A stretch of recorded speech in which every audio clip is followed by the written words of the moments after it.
So we're here, but we're not here.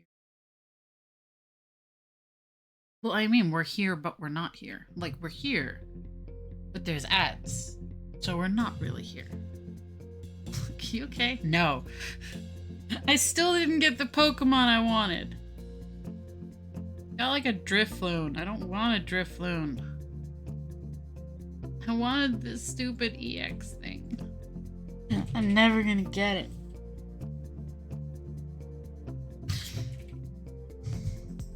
Stupid Pokemon. So hard to get. There's another Wug trio. Could try for it, but I feel like it's a waste because I don't even know if that's going to be the one they've got the flare bone. Ooh. I feel like the last thing I can do with my phone before it dies. But I got to do the Pokemon. Don't forget to do your TikTok streak if you haven't yet. So it doesn't die while we're doing other stuff. What are you doing? Oh yeah, I was gonna check. This shouldn't be full. 6 hours. I got 6 hours. I don't need to do that. All the Pokemons. It'd be weird listening to another thing while reading. Not really reading. I could try to have my Twitch going for a bit for chat. I've only got like 14% left on my phone. It's probably not gonna last long. Here, that is TikTok. Come on, where's my Twitch? Where's my Twitch app? Frick sakes. I always gets me is that the TikTok isn't, like the Twitch isn't a T. To be fair, we had a lot of T apps. There was Twitch, TikTok, and Twitter. Now it's X.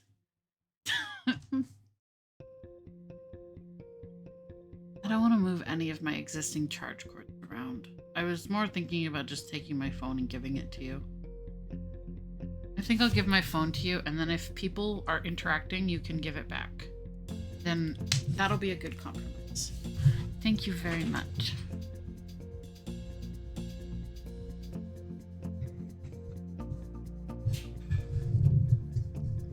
Ow, my elbow!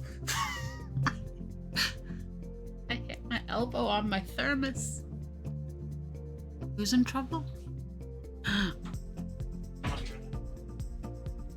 No, I whacked my elbow on my thermos, so I was a bit distracted.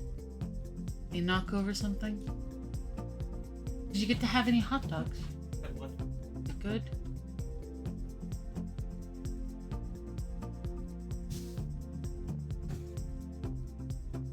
Fun? Is it one of those corner ones? You know there's one solution. You could unplug the power in the back and re-plug it in.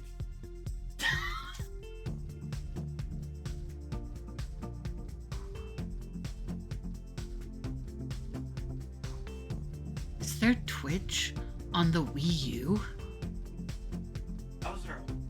Oh yeah! Does the Switch have a Wii U? That was the stupidest question, I'm sorry. I had a brain aneurysm trying to figure out what you're asking me here. I'm sorry, I just realized what I said. I meant to ask, does the Switch have a TikTok app? But I guess it would just also have a browser. I mean, to be fair, the Switch does in fact have the options to play Wii U games, so like, kind of. I'm sorry, I almost broke Hero. Oh boy. I'm tired.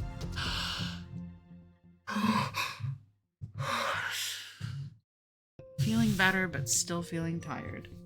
And it's been a long day. Barbecue is really good. Our neighbors were doing barbecue, so like they did a barbecue lunch, so we were just thought, hey, I was gonna do hot dogs for dinner anyways, might as well cook them on barbecue. And then I was thinking about, I don't know why I thought of macaroni, but I had some char siu in the freezer from when we had borrowed the smoker from brother-in-law's boss. And I'd made a bunch of char siu, so marinated in the stuff and then slow cooked it in the smoker. So sliced that up and mixed it in with the pasta and all that. Turned out really good. It was mostly a white cheddar mozza with just a little bit of caramelized onion powder and smoked paprika, sweet paprika, and it's just some salt. That's about it. Flavor is mostly in the cheese and the smoked paprika and the barbecue, so it's really good. Topped it with mozza and then some breadcrumbs on one half because brother-in-law and Hero don't really like breadcrumbs on pasta, but roommate does, so. But it doesn't matter, just saying. I personally like the extra little bit of crisp on top, but you don't have to like it. I thought about putting some, because I have some pickled, like spicy pickled. Not like pickled, I guess it's not the right term. It's like, I guess they are kind of. It's less vinegary, more just like preserved spicy, like bell peppers, so.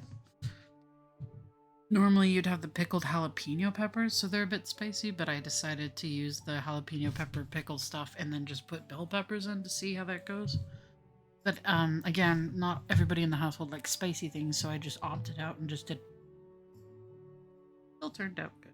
And then just, yeah, made some homemade hot dog buns. I think I made them a bit too small. I usually make them too big, so I went too small this time. The right thickness, but I cut them too short so the hot dogs kind of hang off the ends. They're kind of cute looking, I'm not gonna lie. Yeah. I think the ads are probably done. Hero's probably just messing around trying to get me to be able to see the chat. So if anyone's here, hello. If not, I'm talking to nobody. Which is fine. But I suppose I could start reading. At least until chat gets up in front. Oh gosh, it's been like 2 weeks, and then the week before we were off on tangent. Staring at the pages. Let's take these glasses off. Okay. So he was in like Brobading, whatever the frick this is called. The queen had got him. Oh my gosh. That book smells... I forgot. My books smell like incense. Anyways, after much debate, I'll just start from over here. After this decisive, I'm probably not close enough to the mic. Hold on. Oh wait, Carol put that there so it didn't damage the mic. Bring that back. There we go. There, I should be closer now. Okay. Water. After this decisive conclusion, I entreated to be heard a word or two. I applied myself to the king and assured his majesty that I came from a country which abounded with several millions of both sexes and of my own stature, where the animals, trees, and houses were all in proportion, where by consequence I might be able to defend myself and to find sustenance as any of his majesty's subjects could do here. Which I took for a full answer to those gentlemen's arguments. Oh yeah, because they were talking about... Oh, so I looked this up. So after much debate, they concluded unanimously that I was only Replum Scalcath, which is interpreted literally lusus natura. So what that means is that lusus natura means that freak of nature, essentially, meaning that you're a normal human, so to speak. There's nothing wrong, like they would assume, like there's nothing... You're not a different species, you're not magical, you're just somebody who had, like, a weird genetic deformity that made him small, is their conclusion.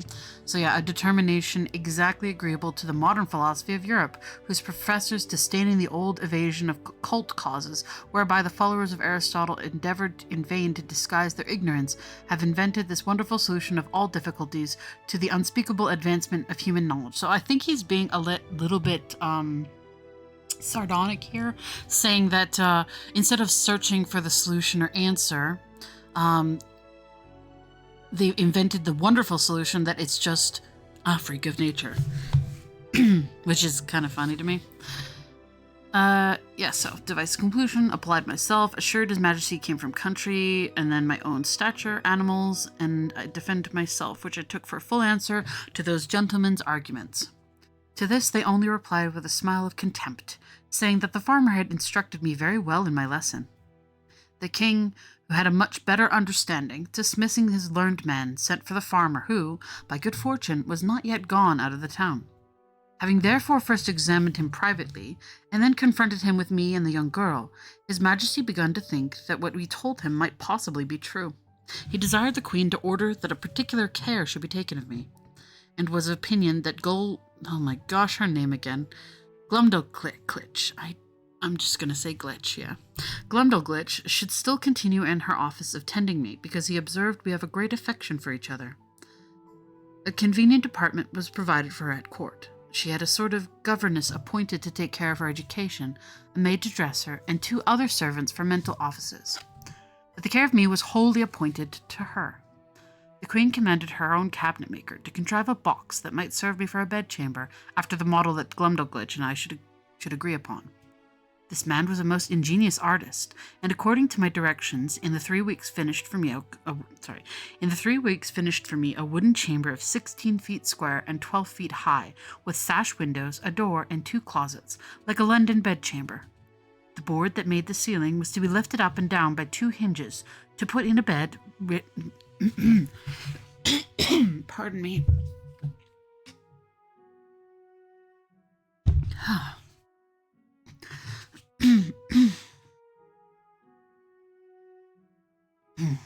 To put in a bed ready furnished by Her Majesty's upholsterer, which Glumdalglitch took out every day to air, made it with her own hands, and letting it down at night, locked up the roof over me. A nice workman, who was famous for little curiosities, undertook to make me 2 chairs with backs and frames of a substance not unlike ivory, and 2 tables with a cabinet to put my things in. The room was quilted on all sides, as well as the floor and the ceiling, to prevent any accident from which the carelessness of those who carried me, and to break the force of a jolt when I went into a coach. I desired a lock for my door, to prevent rats and mice from coming in. The smith, after several attempts, made the smallest that ever was seen among them, for I have known a larger at the gate at a gentleman's house in England. I made a shift to keep the key in a pocket of my own, fearing Glumdalglitch might lose it. The Queen likewise ordered the thinnest silks that could be gotten to make me clothes, not much thicker than an English blanket, very cumbrous till I was accustomed to them. They were after the fashion of the kingdom, partly resembling the Persian and partly the Chinese, and of a very grave and decent habit. The Queen became so fond of my company that she could not dine without me. I had a table placed upon the same at which Her Majesty ate, just at her left elbow, and a chair to sit on. Glumdalglitch stood on a stool on the floor, near my table, to assist and take care of me. I had an entire set of silver dishes and plates, and other necessities which, in proportion to those of the Queen, were not much bigger than what I have seen in London toy shop, for the furniture of a baby house. These my little nurse kept in her pocket in a silver box, and gave me at meals as I wanted them, always cleaning them herself. No person dined with the Queen but the 2 princesses royal and the elder 16-year-old and the younger at that time 13 and a month. Her Majesty used to put a bit of meat upon one of my dishes, out of which I carved for myself, and her diversion was to see me eat in miniature, for the Queen, who had indeed but a weak stomach, took up at one mouthful as much as a dozen English farmers could eat at a meal, which to me was for some time a very nauseous sight. She would crunch the wing of a lark, bones and all, between her teeth, although it were 9 times as large as that of a full-grown turkey, and put a bit of bread in her mouth as big as 2 12-penny loaves. She drank out of a golden cup above a hogshead and a draught. Her knives were twice as long as a scythe, set straight upon the handle. The spoons, forks, and other instruments were all in the same proportion. I remember when Glumdalglitch carried me out of curiosity to see some of the tables at court, where 10 or a dozen of these enormous knives and forks were lifted up together. I thought I had never till then beheld so terrible a sight. It is the custom that every Wednesday, which, as I have observed, is their Sabbath, The king and queen, with the royal issue of both sexes, dined together in the apartment of his majesty, to whom I was now become a great favourite, and at these times my little chair and table were placed at his left hand before one of the salt cellars. This prince took a pleasure in conversing with me, inquiring into the manners, religions, laws, government, and learning of Europe, wherein I gave him the best account I was able. His apprehension was so clear and his judgment so exact that he made very wise reflections and observations upon all I said. But I confess that after I had been a little too copious in talking of my own beloved country, of our trade and wars by sea and land, of our schisms in religion and parties in the state, the prejudices of his education prevailed so far that he could not forbear taking me up in his right hand. Hold on. The prejudices of his education prevailed so far that he could not forbear taking me up in his right hand, and, stroking me gently with the other, after a hearty fit of laughing, asked me whether I was a Whig or a Tory. Then turning to his first minister, who waited behind him with a white staff nearly as tall as the mainmast of the royal sovereign, he observed how contemptible a thing was human grandeur, which could be mimicked by such diminutive insects as I. And yet, said he, I dare engage these creatures have their titles and distinctions of honor. They contrive little nests and burrows that they call houses and cities. They make a figure and dress and equipage. They love, they fight, they dispute, they cheat, they betray. And thus he continued, while my color came and went several times with indignation, to hear our noble country, the mistress of arts and arms, the scourge of France, the arbitress of Europe, the seat of virtue, piety, honor, and truth, the pride and envy of the world, so contemptuously treated. This is like the 1700s. But as I was not in a condition to resent injuries, so upon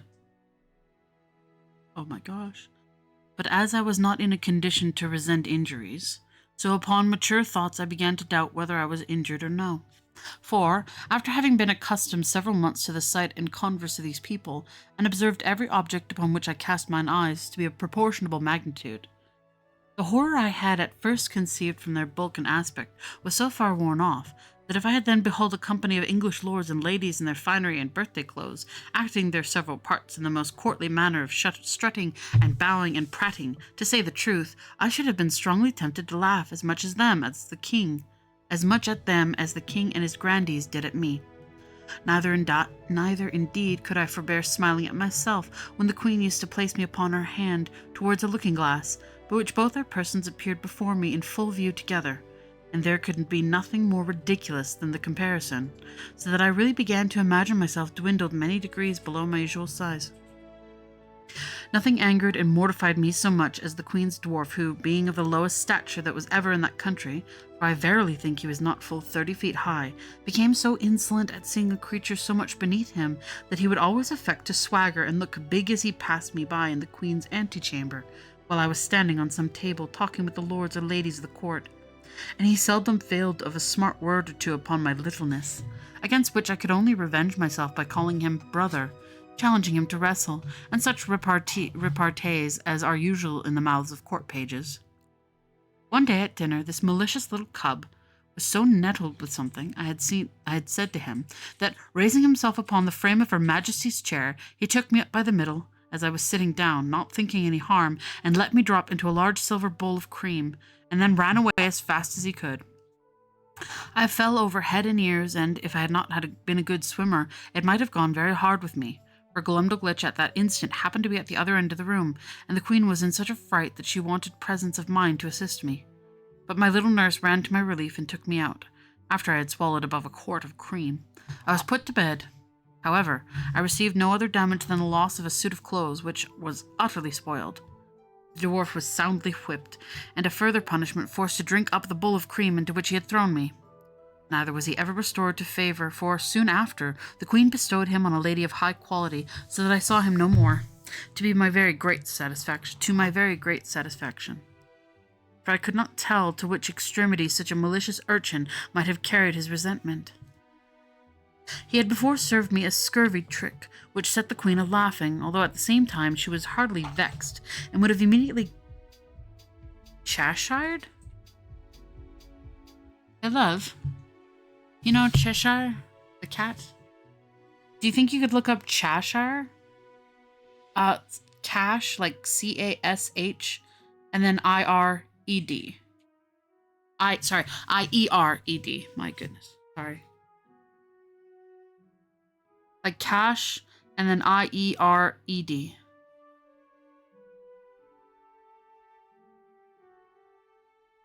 Yeah.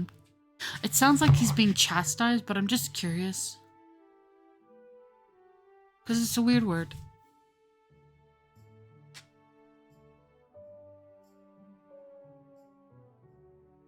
Correct.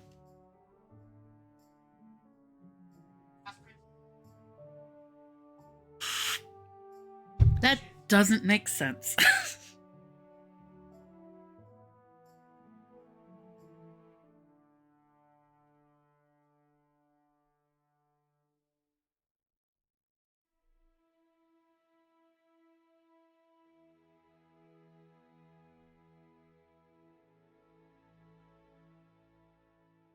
So maybe dismiss is the closest? Or to Put away or reject makes more sense in this term. Although at the time she was heartily vexed and would have immediately cashired him if I had not been so generous as to intercede. Oh, so dismiss him. Yes, probably remove from stature or whatever. So she probably would... cashier. Cashiered? Yeah. Huh. Weird. Okay. Cashiered. Cashiered him if I had not been so generous as to intercede. Her Majesty had taken a marrow bone upon her plate, and after knocking out the marrow, placed the bone again in the dish erect as it stood before.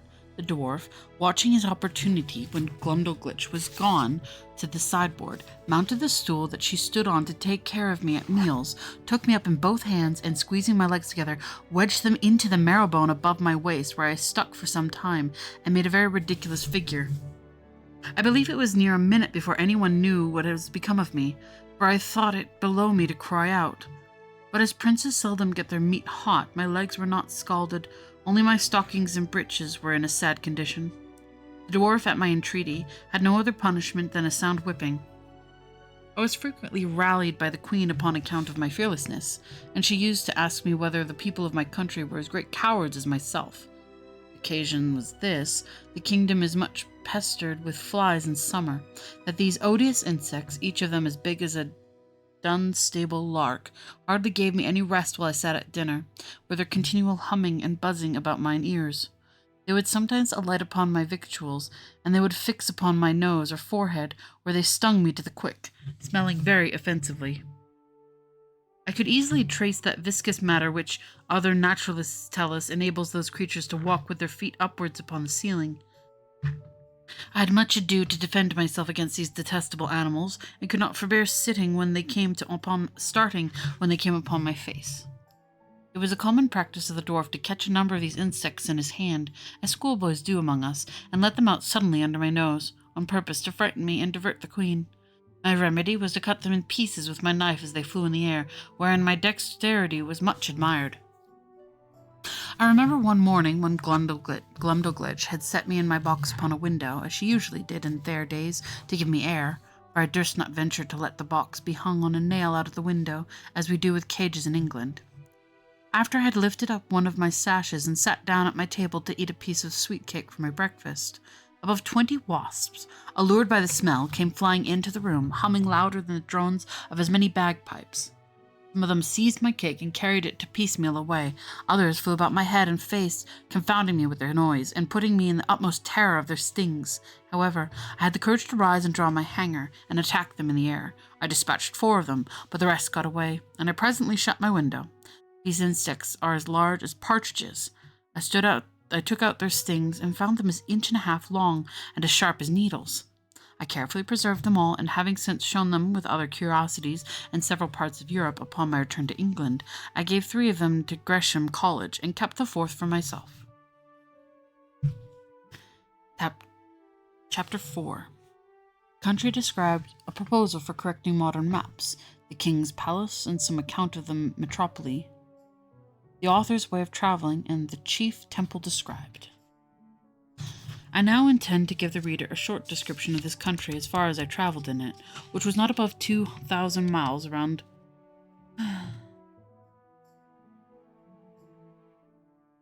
Lorbrogrud,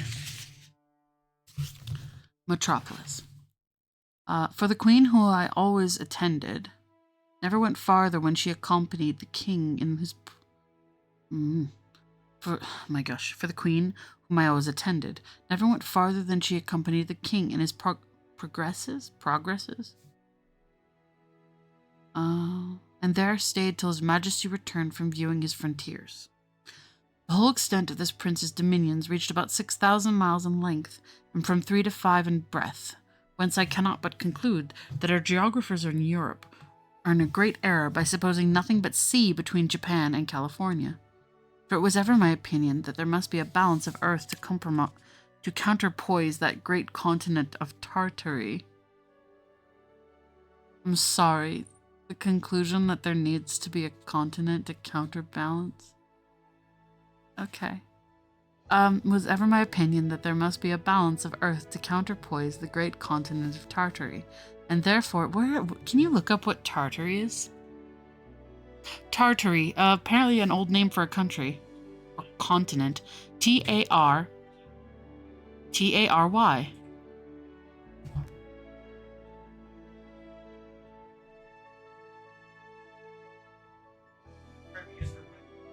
Western Europe literature. Okay.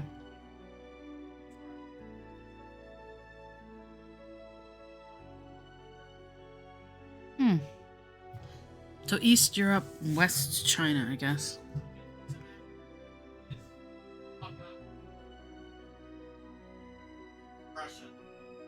The great continent of Tartary. And therefore they ought to correct their maps and charts by joining this vast tract of land to the northwest parts of America, wherein I shall be ready to lend them my assistance. The kingdom is a peninsula, terminated to the northeast by a ridge of mountains 30 miles high, which are altogether impassable by reason of the volcanoes upon the tops. How? Neither do the... Just a ridge of volcanoes that never stop. Don't mind the global warming effects of a never-ending ash expulsion. I'm just assuming it's ridiculously large because these are giant people, so it's got to be a fairly long ridge. Why not boats? I thought they have, like, wood. Couldn't they just, like, sail the ocean? Whatever. Neither do the most learned upon the tops. Neither do the most learned know what sort of mortals inhabit beyond these mountains, or whether they be inhabited at all. On the three other sides, it is bounded by the ocean. There is not one seaport in the whole kingdom, and those parts of the coasts into which the rivers issue are so full of pointed rocks, and the sea generally so rough, that there is no venturing with the smallest of their boats. So that these people are wholly excluded from any commerce with the rest of the world. But the large rivers are full of vessels, and abound with excellent fish, for they seldom get any from the sea, because the sea fish are of the same size with those in Europe, and consequently not worth catching. Whereby it is manifest that nature, in the production of plants and animals of so extraordinary a bulk, is wholly confined to this continent, of which I leave the responses to be determined by philosophers. However, now and then they take a whale that happens to be dashed against the rocks, which the common people feed on heartily. These whales I have known so large that a man could hardly carry one upon his shoulders, and sometimes for curiosity they are brought in hampers to Lorbrogrud. I saw one of them in a dish at the king's table, which passed for a rarity, but I did not observe he was fond of it, for I think indeed the bigness disgusted him, although I have seen one somewhat larger in Greenland. The country is well inhabited, for it contains 51 cities, near 100 walled towns, and a great number of villages. To satisfy my curiosity reader, it may be sufficient to describe Lorbrogrud. The city stands upon almost 2 equal parts, on each side the river that passes through. It contains about 80,000 houses and about 600,000 inhabitants. It is in length 3 glomglongs, which should make about 54 English miles, and 2.5 in breadth. As I measured it myself in the royal map made by the king's order, which was laid on the ground on purpose for me, and extended 100 feet, I paced the diameter and circumference several times barefoot, and computing by the scale, measured it pretty exactly. The king's palace is no regular edifice, but a heap of buildings about 7 miles round. The chief rooms are generally 240 feet high, and broad and long in proportion. A coach was allowed to Glumdalglitch and me, wherein her governess frequently took her out to see the town or go among the shops, and I was always of the party, carried in my box, although the girl, at my own desire, would often take me out and hold me in her hand, that I might more conveniently view the houses and the people as we passed along the streets. I reckoned our coach to be about the square of Westminster Hall, but not altogether so high. However, I cannot be very exact. One day the governess ordered the coachman to stop at several shops, where the beggars, watching their opportunity, crowded to the sides of the coach and gave me the most horrible spectacle that ever a European eye beheld. There was a fellow with a wen in his neck larger than 5 wool packs, and another with a couple of wooden legs, each about 20 feet high. But the most hateful sight of all was the insects crawling on their clothes. Besides the large box in which I usually carried, the queen ordered a smaller one to be made for me of about 12 feet square and 10 high, for the convenience of traveling, because the other was somewhat too large for Glumdalglitch's lap and cumbersome in the coach. It was made by the same artist whom I directed in the whole contrivance. This traveling closet was an exact square, with a window in the middle of 3 of the squares, and each window was latticed with iron wire on the outside to prevent accidents in long journeys. On the fourth side,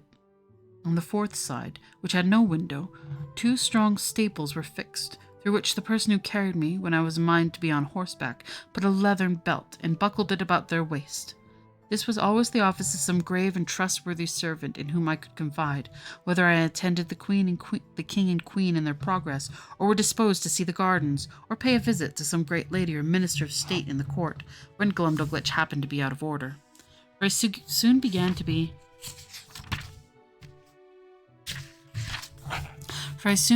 known and esteemed among the greatest officers, I suppose more upon account of their majesties' favour than any merit of my own.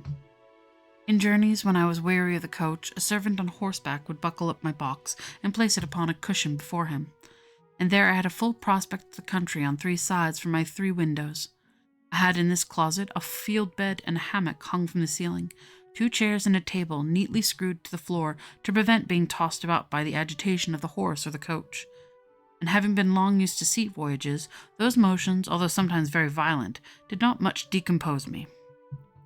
Whenever I had a mind to see the town, it was always in my travelling closet, which Glumdalglitch held in her lap, in a kind of open sedan after the fashion of the country, borne by 4 men and attended by 2 others in the queen's livery.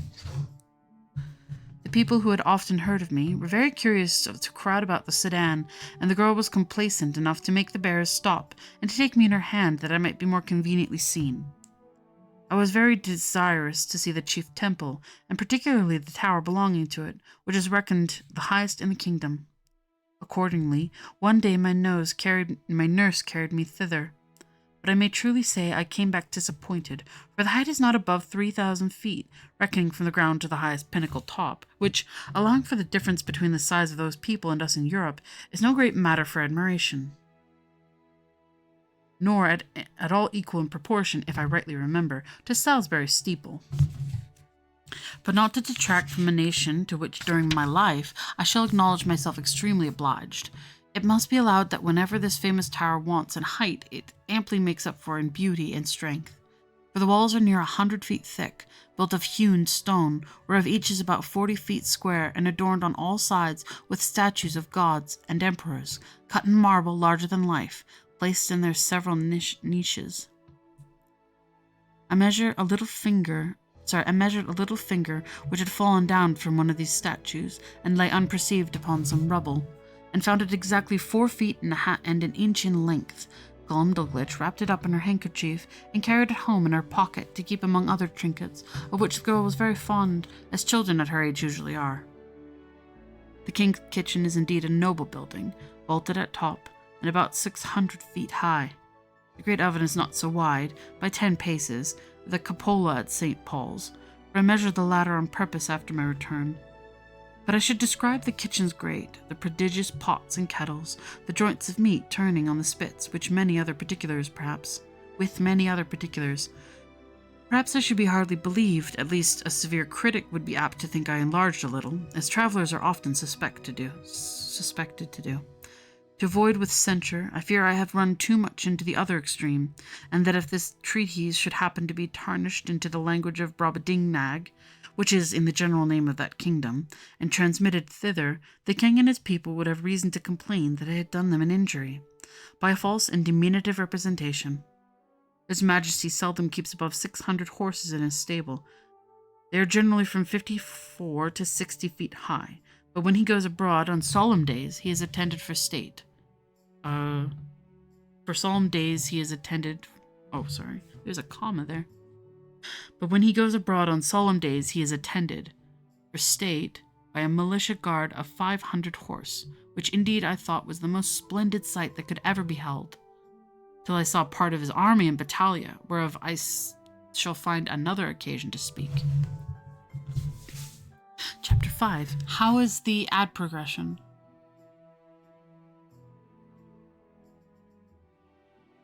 Where are we on ads? I can't tell the time. I have no... okay. Chapter 5. Anyone we need to say hello to for stopping in? Welcome, Lurker. Chapter 5. Several adventures that happen to the author, the execution of a criminal, and the author shows his skill in navigation. I should have lived happy enough in that country, if my littleness had not exposed me to several ridiculous and troublesome accidents, some of which I shall venture to relate. Glumdalglitch often carried me into the gardens of the court in my smaller box, and would sometimes take me out of it, and hold me in her hand, or set me down to walk. I remember, before the dwarf left the queen, he followed us one day into those gardens, and my nurse having set me down, he and I being close together, near some dwarf apple trees, I must needs show my wit by a silly allusion between him and the trees, which happens to hold in their language as it does in ours, whereupon the malicious rogue, watching his opportunity,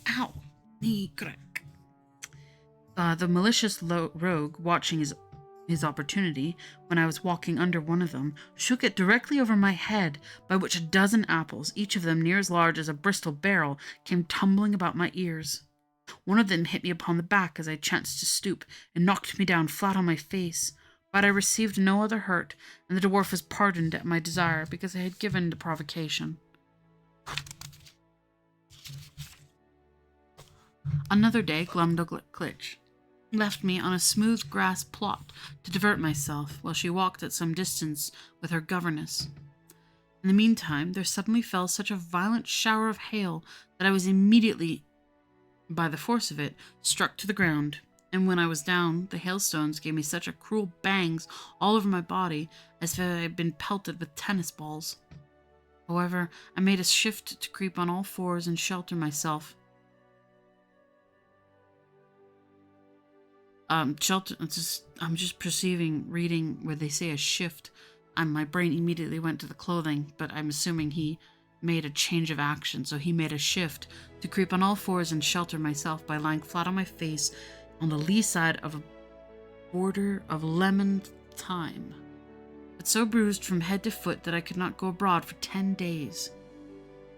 Neither is this at all to be wondered at, because nature in that country observing the same proportions through all of her operations.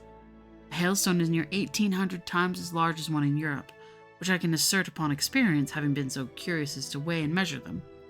But a more dangerous accident happened to me in the same garden, when my little nurse, believing she had put me in a secure place, which I often entreated her to do that I might enjoy my own thoughts, and having left my box at home to avoid the trouble of carrying it, went to another part of the garden with her governess and some ladies of her acquaintance. When she was absent, and out of hearing, a small white spaniel that belonged to one of the chief gardeners, having got by accident into the garden, happened to range near the place where I lay. The dog, following the scent, came directly up, and taking me in his mouth, ran straight to his master, wagging his tail, and set me gently on the ground. By good fortune, he had been so well taught that I was carried between his teeth without the least hurt or even tearing my clothes. But the poor gardener, who knew me well and had a great kindness for me, was in a terrible fright. He gently took me up in both of his hands and asked me how I did, but I was so amazed and out of breath that I could not speak a word. In a few minutes I came to myself, and he carried me safe to the little nurse, who by this time had returned to the place where she had left me. Was in cruel agonies when I did not appear nor answer when she called. She severely reprimanded the gardener on account of his dog, but the thing was hushed up and never known at court, for the girl was afraid of the queen's anger, and truly, as to myself, I thought it would not be for my reputation that such a story should go about. This accident determined Glumdalclitch never to trust me abroad for the future out of her sight. I had been long afraid of this resolution, and therefore concealed from her some little unlucky adventures that had happened in those times when I was left by myself.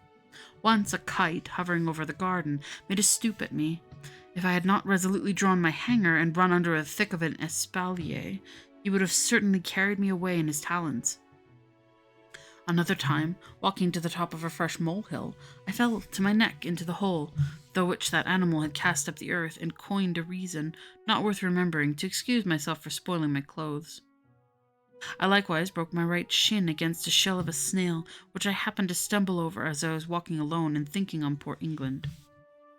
I cannot tell whether I was more pleased or mortified to observe, in those solitary walks, that the smaller birds did not appear to be at all afraid of me, but would hop about within a yard's distance, looking for worms and other food, with as much indifference and security as if no creature at all were near them.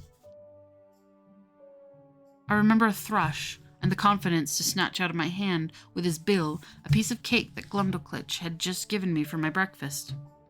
When I attempted to catch any of these birds, they would boldly turn against me, endeavoring to peck my fingers, which I durst not venture within their reach, and then they would hop back unconcerned, to hunt for worms or snails as they did before.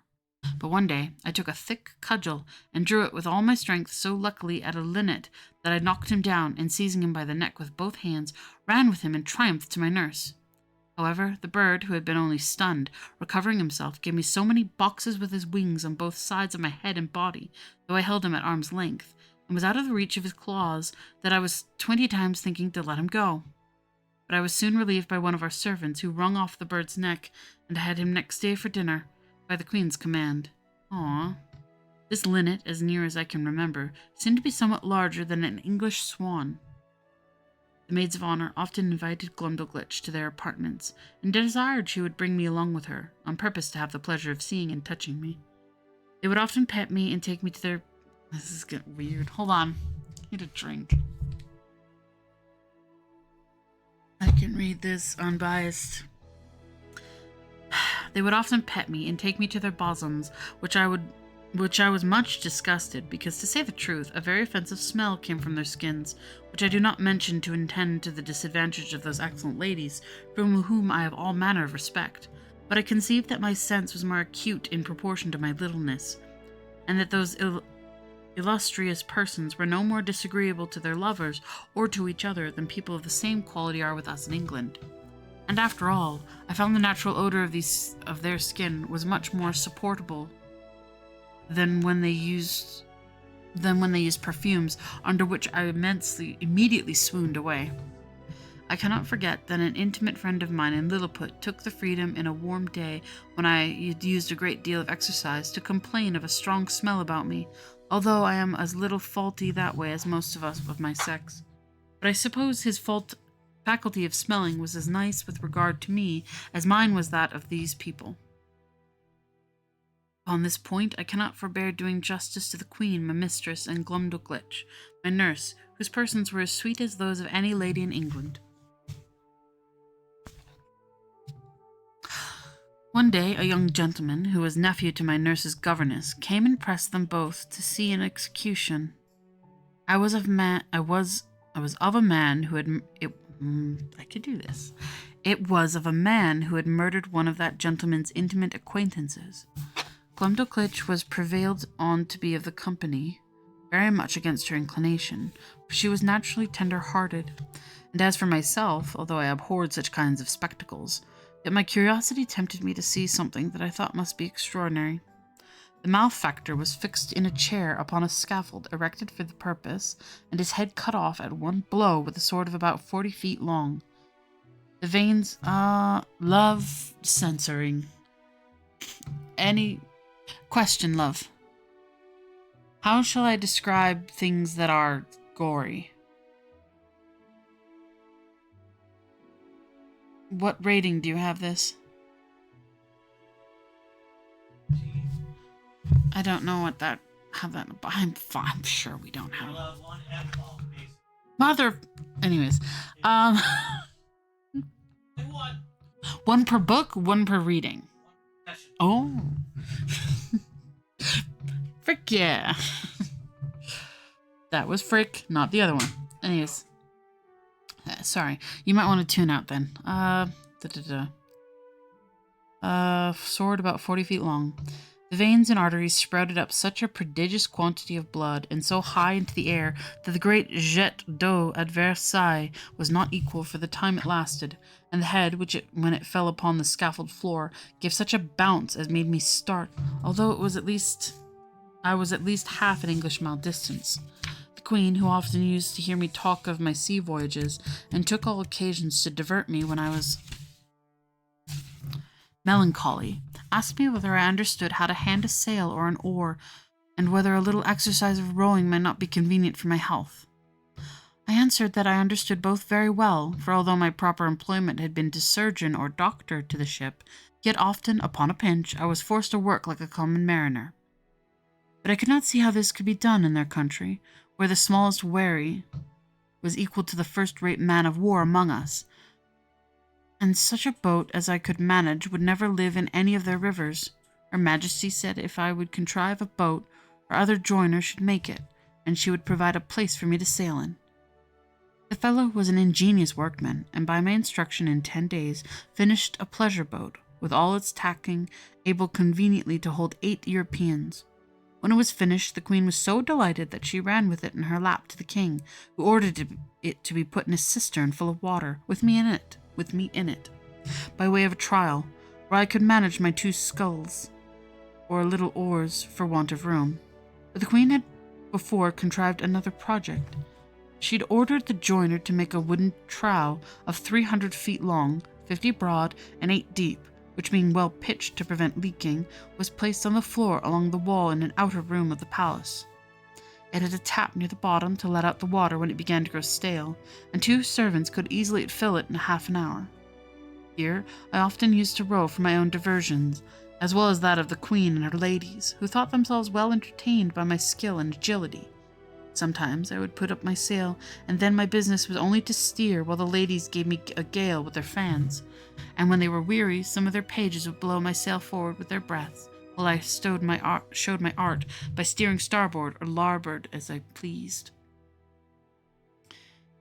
When I had done, Glumdalclitch would always carry back my boat into her closet and hung it on a nail to dry. In this exercise, I once met with an accident which had like to have cost me my life, for one of the pages having put my boat into the trough, the governess who attended Glumdalclitch often very officiously lifted me up to place me in the boat.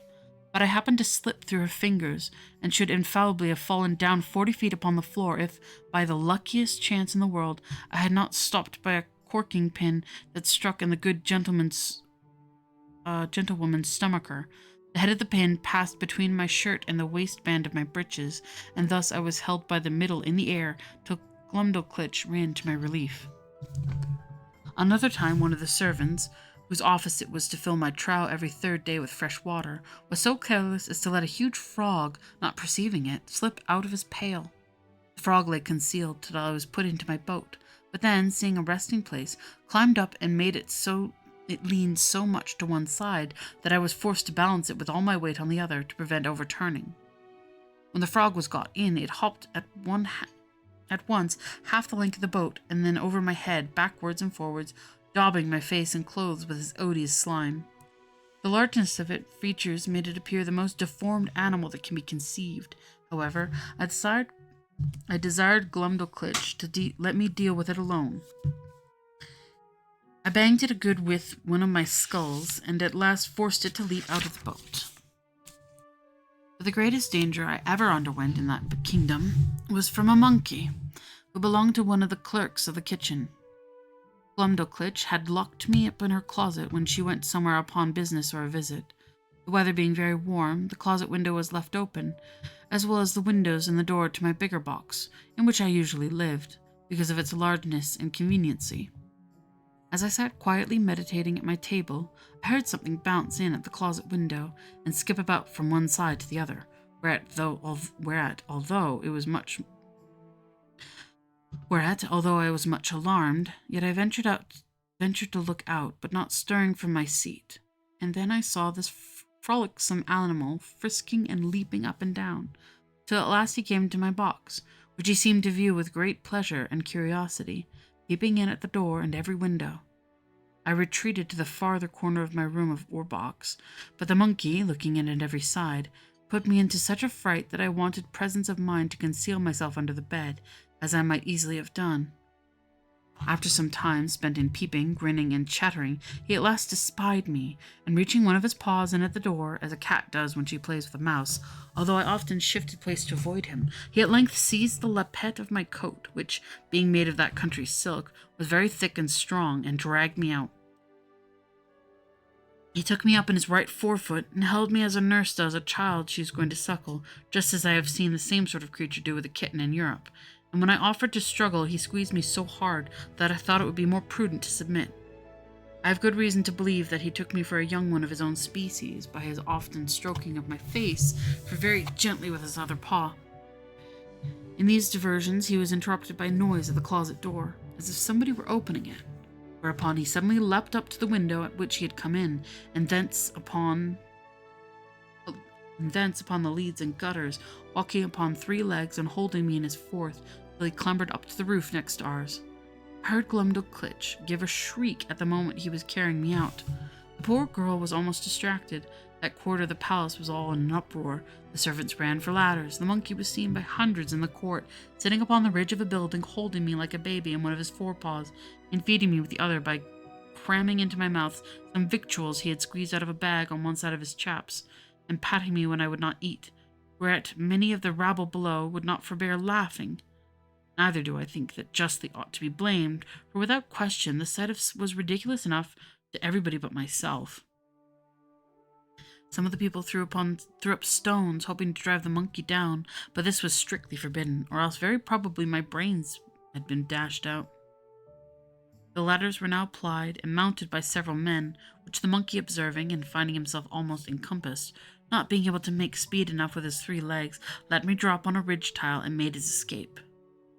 Here I sat for some time, 500 yards from the ground, expecting every moment to be blown down by the wind, or to fall by my own giddiness and come tumbling over and over from the ridge to the eaves. But an honest lad, one of my nurse's footmen, climbed up and, putting me into his breeches pocket, brought me down safe. I was almost choked with the filthy stuff the monkey had crammed down my throat, but my dear little nurse picked it out of my mouth with a small needle, and then I fell a vomiting, which gave me a great relief. Yet I was so weak and bruised in the sides by the squeezes given me by the odious animal that I was forced to keep my bed for a fortnight. The king, queen, and all the court spent every day to inquire after my health, and his majesty made me several visits during my sickness. The monkey was killed, and an order made that no such animal should be kept about the palace. When I attended the king after my recovery, to return him thanks for his favors, who was pleased to rally me a good deal upon this adventure, he asked me what my thoughts and speculations were when I lay in the monkey's paw, how I liked the victuals he gave me, his manner of feeding, and whether the fresh air on the roof had sharpened my stomach. He desired to know what I would have done upon such an occasion in my own country.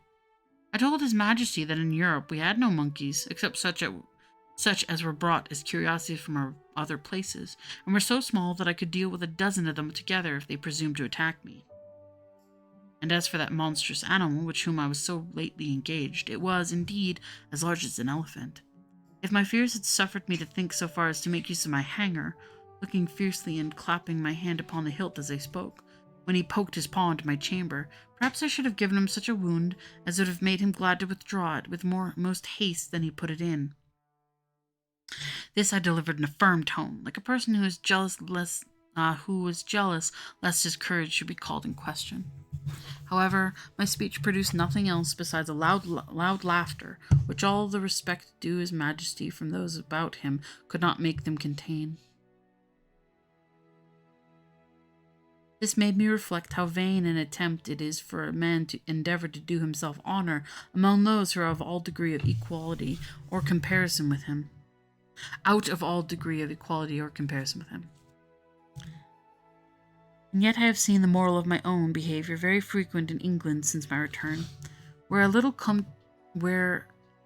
contemptible varlet, without the least title to birth, person, wit, or common sense, shall presume to look with importance and put himself upon a footing with the greatest persons of the kingdom.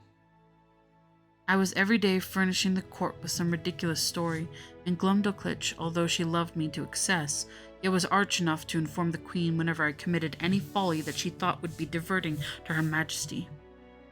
The girl, who had been out of order, was carried by her governess to take the air about an hour's distance, or 30 miles from town. They alighted out of the coach near a small footpath in a field, and Glumdalclitch, sitting down my travelling box, I went out to walk. There was a small heap of dirt in the path, and I must needs try my activity by attempting to leap over it. I took a run, but unfortunately jumped short and found myself just in the middle up to my knees. I waded through with some difficulty, and one of the footmen wiped me clean as he could with a handkerchief, for I was filthy bemired. And my nurse confined me to my box till we returned home, when the queen was soon informed of what had passed, and the footman spread it about the court, so that all the mirth for some days was at my expense.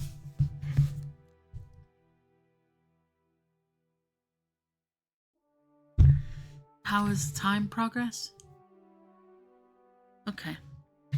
Enough to read about. Chapter 6. Civil contrivances of the author to please the king and queen.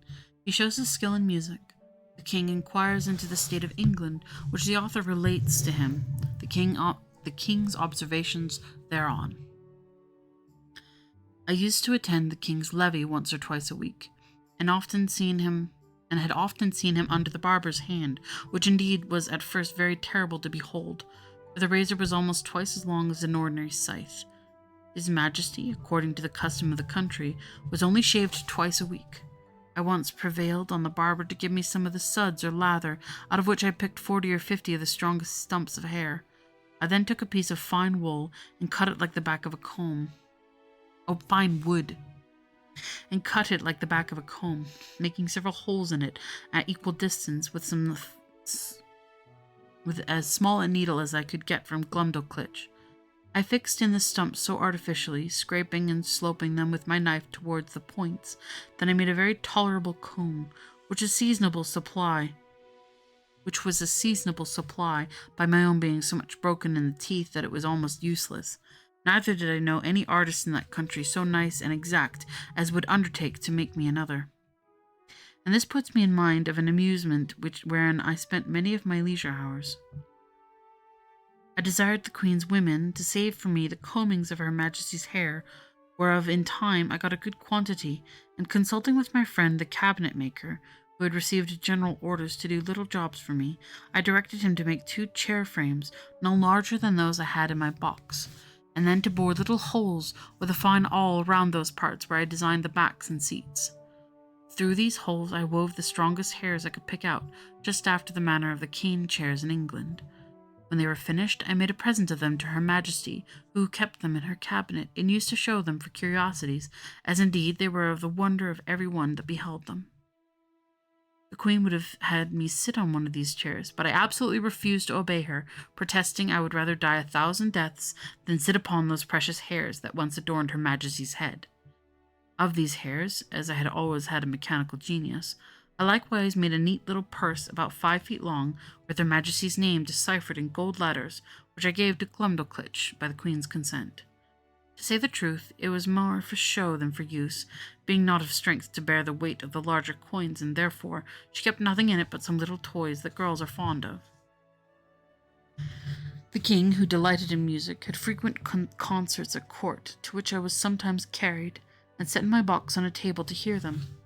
But the noise was so great that I could hardly distinguish the tunes. I am confident that all the drums and trumpets of a royal army, beating and sounding together at your ears, could not equal it.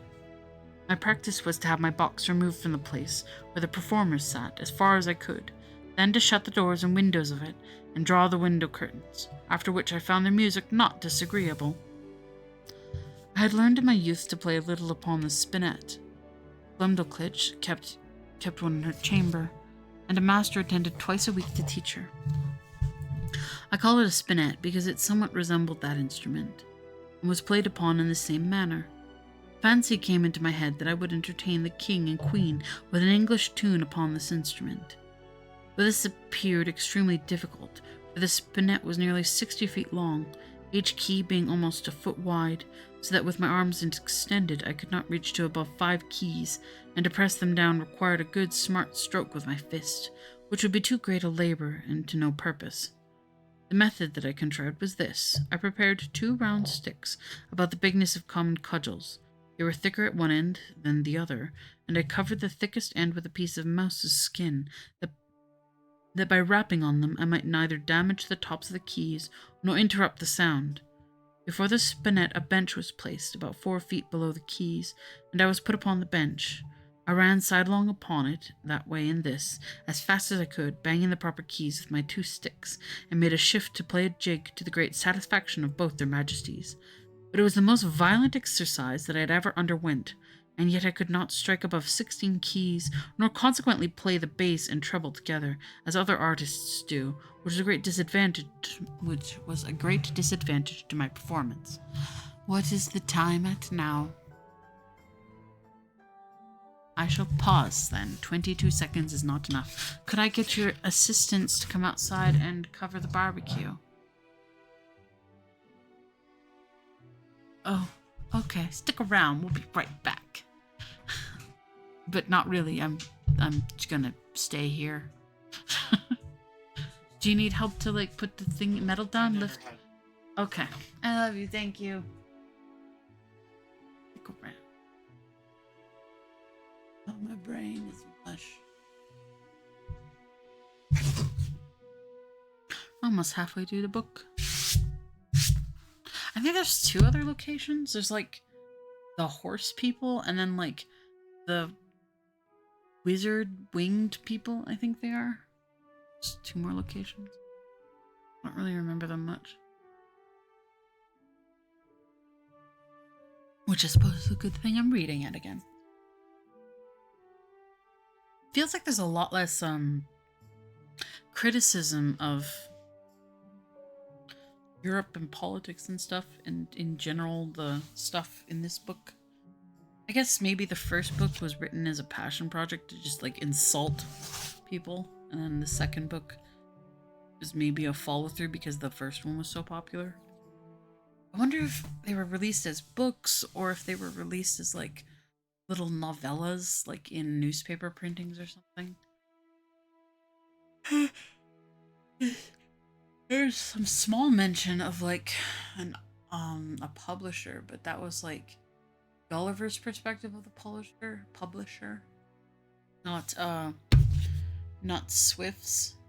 Dean Swift. What's his name? Jonathan? About the author. Come on.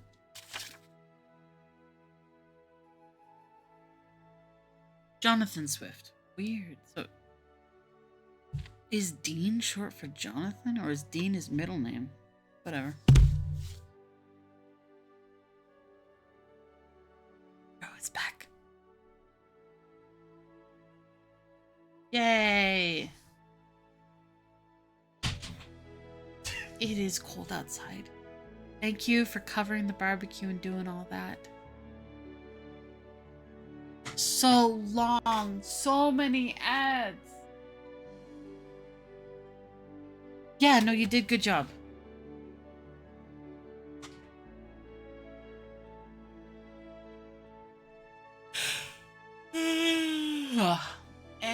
comments. Silence.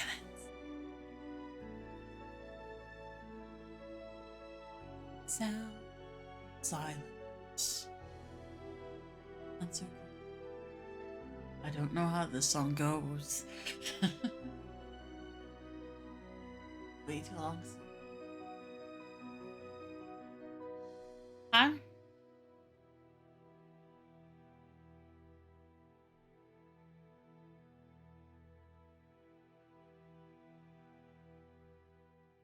What? Stab your ass. It's not appropriate, but it's not inappropriate. It's walking a very fine line there. But it's fine. I don't really. I don't think like random curse words are bad in a name. I think names that insult people or cultures are the worst ones. Like a name that's like, I don't know. Think of a random bad word. That much less of a problem than I think all insert per people should die, which doesn't necessarily contain any bad words. Oh, okay. That means that they have no ads. Ah. Are we back? We're back in town. My arms are tired. I have to lift the book to read. I'm a complaint. It's such a little book. It's a pocketbook. I mean, any book's a pocketbook if you have a big enough pocket. Oh, right. I was gonna do, I forgot his name. Oh my god. William Shakespeare. I was gonna do William Shakespeare after we read Gulliver. Different kind of dry. Where am I? Right, he was trying to play an instrument.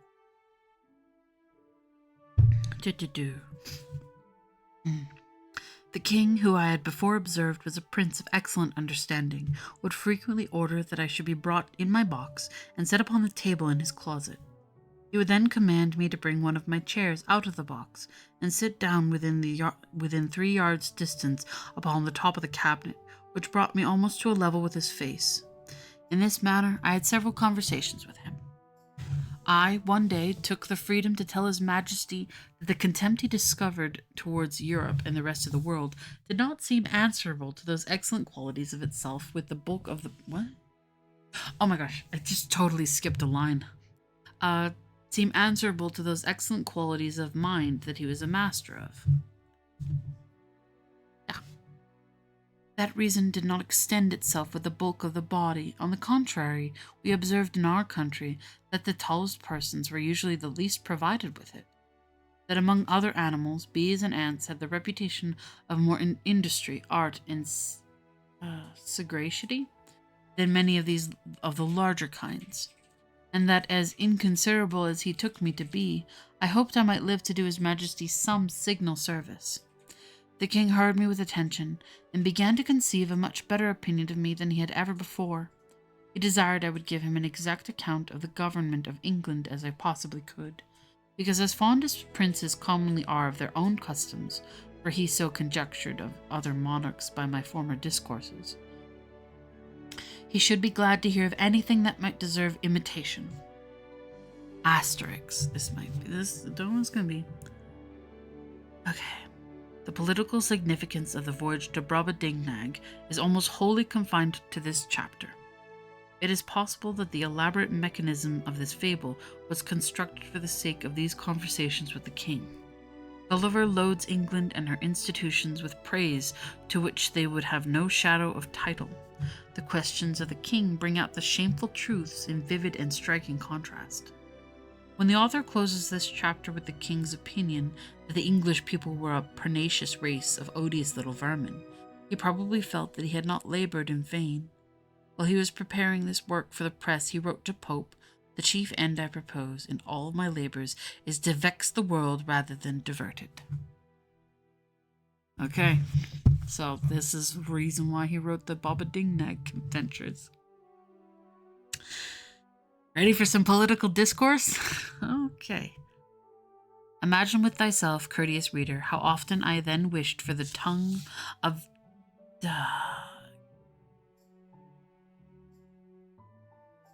Demosthenes or Cicero that might have enabled me to celebrate the praise of my own dear native country in a style equal to its merits of felicity.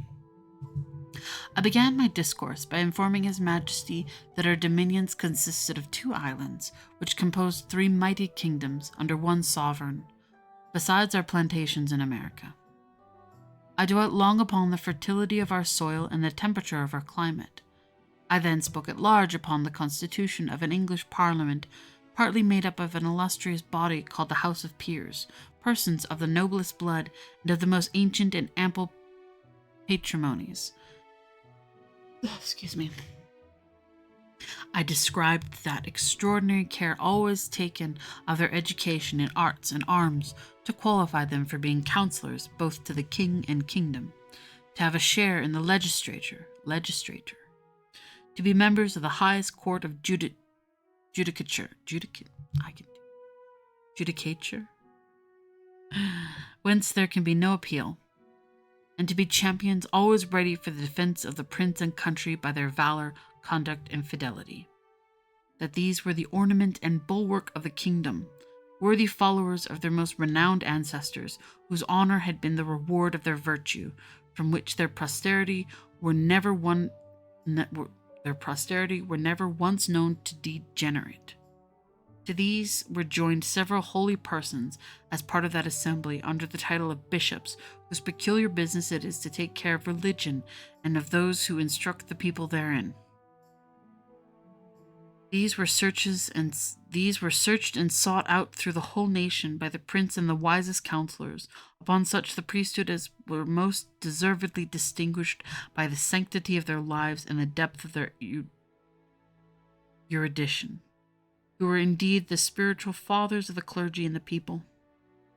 That the other part of the Parliament consists of an assembly called the House of Commons, who are all principal gentlemen, really picked and culled out by the people themselves for their great abilities and love of their country to represent the wisdom of the whole nation, and that these 2 bodies make up the most august assembly in Europe, to whom, in conjunction with the prince, the whole legislature is committed.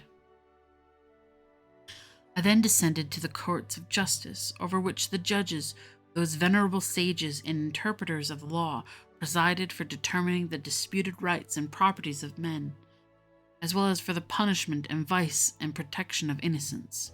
I mentioned the prudent management of our treasury, the valor and achievements of our forces by sea and land. I computed the number of our people by reckoning how many millions there might be of each religious sect or political party among us. I did not omit even our sports and pastimes, or any other particular which I thought might redound to the honor of my country. And I finished all with a brief historical account of affairs and events in England for about 100 years past.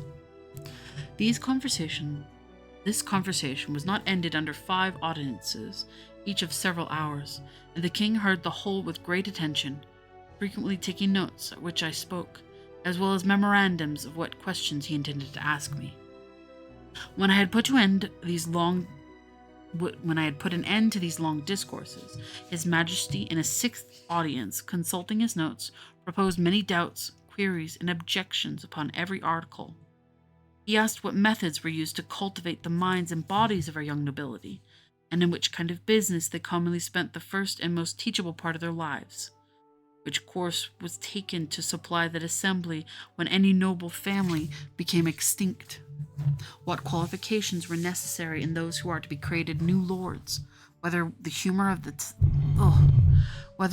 the prince, a sum of money to a court lady, or a prime minister, or a design of strengthening a party opposite the public interest ever happened to be motives in those advancements. What share of knowledge these lords had in the laws of their country, and how they came by it, so as to ensemble them to decide the properties of their fellow subjects in the last resort. Whether they were always so free from avarice, partialities, or want, that a bribe or some other sinister view could have no place among them. whether those holy lords I spoke of were always promoted to that rank on account of their knowledge in religious matters, and the sanctity of their lives, had never been compliers with the times when they were common priests or slavish prostitute chaplains to some nobleman whose opinions they continued servilely to follow after they were admitted to that assembly. He then desired to know what arts were praised in electing those whom I called commoners, whether a stranger with a strong purse might not influence the vulgar voters to choose him before their own landlord, or the most considerable gentleman in their neighborhood. How it came to pass that people were so violently bent upon getting into this assembly, which I allowed to be of great trouble and expense, often to the ruin of their families, without any salary or pension, because this appeared such an exalted strain of virtue and public spirit that his Majesty seemed to doubt it might not be always sincere. He desired to know whether such jealous gentlemen could have any views of refunding themselves for the charges and trouble they were at by sacrificing the public good to the designs of a weak and vicious prince in conjunction with a corrupted ministry. He multiplied his questions and sifted me thoroughly upon every part of this head, proposing numberless inquiries and objections, which I think it not prudent or convenient to repeat. Upon what I said in relation to our courts of justice, His Majesty desired to be satisfied in several points. And this I was the better able to do, having been formerly almost ruined by a long suit in Chancery, which was decreed for me with costs. He asked what time was usually spent in determining between right and wrong, and what degree of expense whether advocates and orators had liberty to plead in causes manifestly known to be unjust, vexatious, or oppressive, whether party in religion or politics was observed to be any weight in the scale of justice, whether those pleading orators were persons educated in the general knowledge of equity, or only in provincial, national, and other local customs, whether they or their judges had any part in penning those laws which they assumed the liberty of interpreting and glossing upon their pleasure, whether they had ever at difficult times pleaded for and against the same cause and set precedents to prove contrary opinions, whether they were a rich or poor corporation, whether they perceived any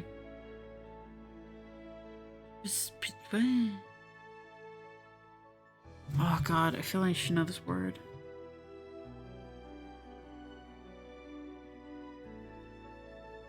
This doesn't sound right. Pecuniary. Received any pecuniary reward for pleading or deceiving. Like, it sounds like penury, but whatever.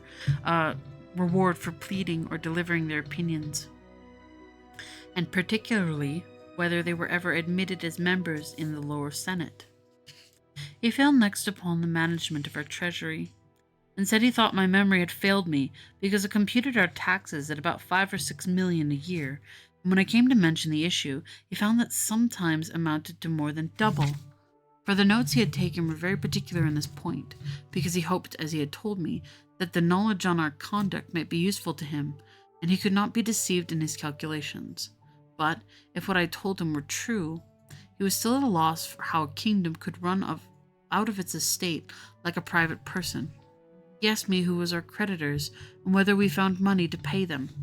He wondered to hear me talk of such chargeable and extensive wars, that certainly we must be a quarrelsome people, or live among very bad neighbors, and that our generals must needs be richer than our kings.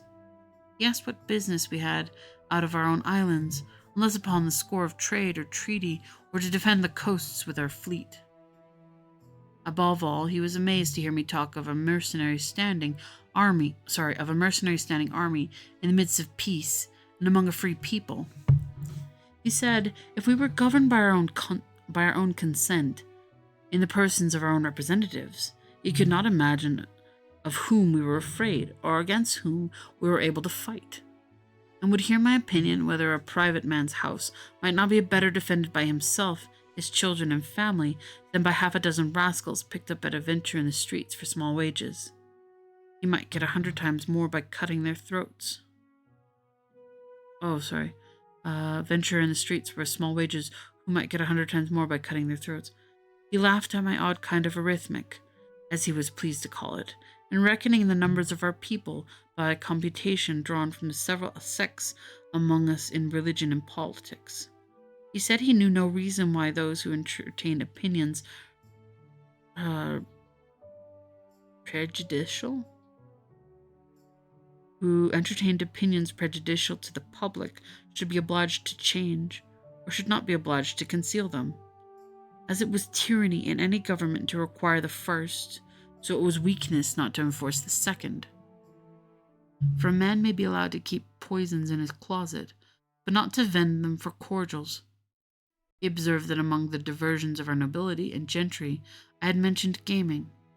He desired to know at what age this entertainment was usually taken up, and when it was laid down, how much of their time it employed, whether it ever went so high as to affect their fortunes, whether mean, vicious people, by their dexterity in that art, might not arrive at great riches, and sometimes keep our very nobles in dependence, and as well as habituate them to vile companions, wholly take them from the impoverishment of their minds, and force them, by the losses they received, to learn and practice that infamous dexterity upon others. He was perfectly astonished with the historical account I gave him of our affairs during the last century, protesting it was only a heap of conspiracies, rebellions, murders, massacres, revolutions, banishments, the very worst effects that avarice, faction, hypocrisy, perfidiousness, cruelty, rage, madness, hatred, envy, lust, malice, and ambition could produce. His Majesty, in another audience, was at the pains to recapitulate the sum of all I had spoken, compared the questions he had made with the answers I had given, then taking me into his hand and stroking me gently, delivered himself in these words, which I shall never forget, nor the manner he spoke them in. My little friend Gildrig, you've made a most admirable panegyric upon your country. You have clearly proved that ignorance, idleness, and vice are the proper ingredients for qualifying a legislator, that laws are best explained, interpreted, and applied by those whose interests and abilities lie in perverting, confounding, and eluding them. I observe among you some lines of an institution which, in its original, might have been tolerable, but these half erased, and the rest wholly blurred and blotted by corruptions. It does not appear from all you have said how any one perfection is required towards the procurement of any one station among you, much less that men are ennobled on account of their virtues, that priests are advanced for their piety of learning, soldiers for their conduct or valor, judges for their integrity, senators for their love of their country, or counselors for their wisdom. As for yourself, continued the king, who have spent the greatest part of your life in traveling, I am well disposed to hope you may hitherto have escaped many vices of your country, but by what I have gathered from your own relation, and the answers I have with my much pains wringed and extorted from you, I cannot but conclude the bulk of your natives to be the most pernicious race of little odious vermin that nature ever suffered to crawl upon the surface of the earth. Rough.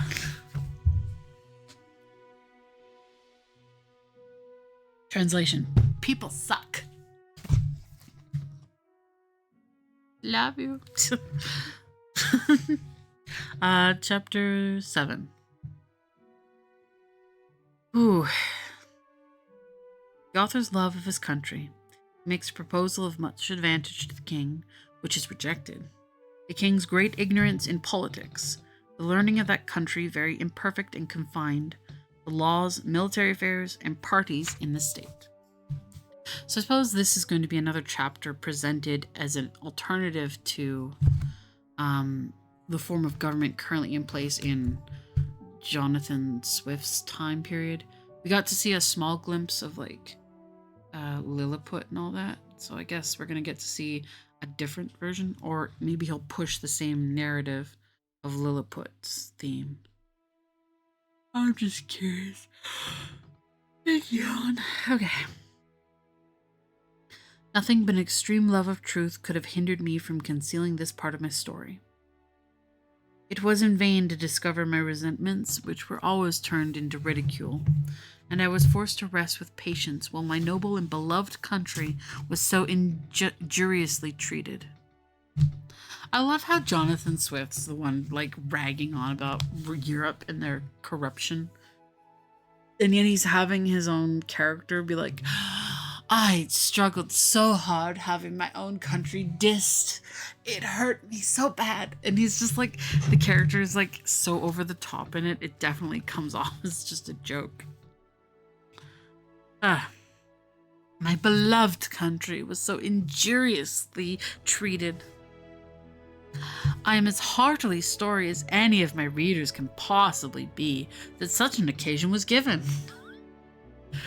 Anyways, but this prince happened to be so curious and inquisitive upon every particular that it could not consist either with gratitude or good manners to refuse him what satisfaction I was able.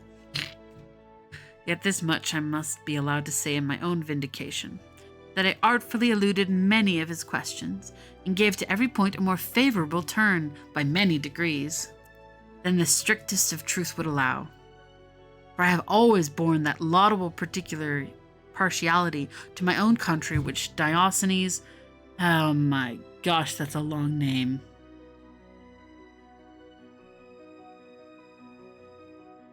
I can, I'm gonna butcher this name. And this is not an imagined name, this is an actual person, so let's see how bad is it.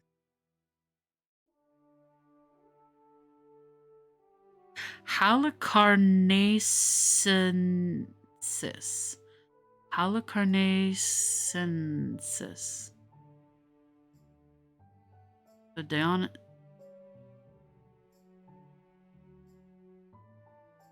Whatever. I give up. With so much justice, recommends to a historian.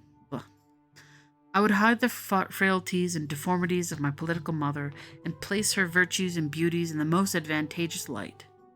This was my sincere endeavor in those many discourses I had with that monarch, although it unfortunately failed of success. I put it in the best light, and still, even with the best in its favor, our country sucks.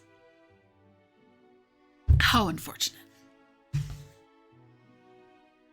But great allowance should be given to a king who lives wholly secluded from the rest of the world, and must therefore be altogether unacquainted with the manners and customs that most prevail in other nations, the want of which knowledge will ever produce many prejudices and a certain narrowness of thinking from which we and the politer countries of Europe are wholly exempted. And it would be hard indeed if so remote a prince's notions of virtue and vice were to be offered as a standard for all mankind.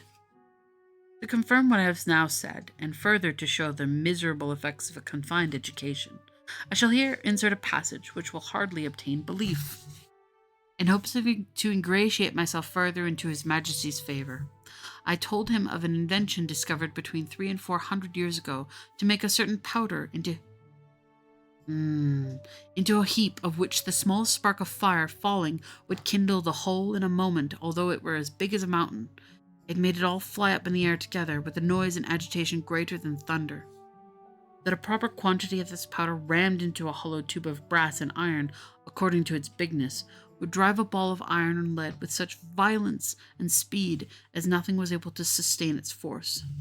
Thus the largest balls thus discharged would not only destroy whole ranks of an army at once, but batter the strongest walls to the ground, sink down ships with 1,000 men in each to the bottom of the sea, and when linked together by a chain, would cut through masts and rigging, divide hundreds of bodies in the middle, and lay all waste before them. I didn't know. Oh, no, right. There were those cannons that had like 2 balls in it with a chain connecting. I forgot about those. I don't know, I was imagining multiple cannons with each with a ball all connected by a chain. I'm like, that seems like it wouldn't work. Whatever. Anyways,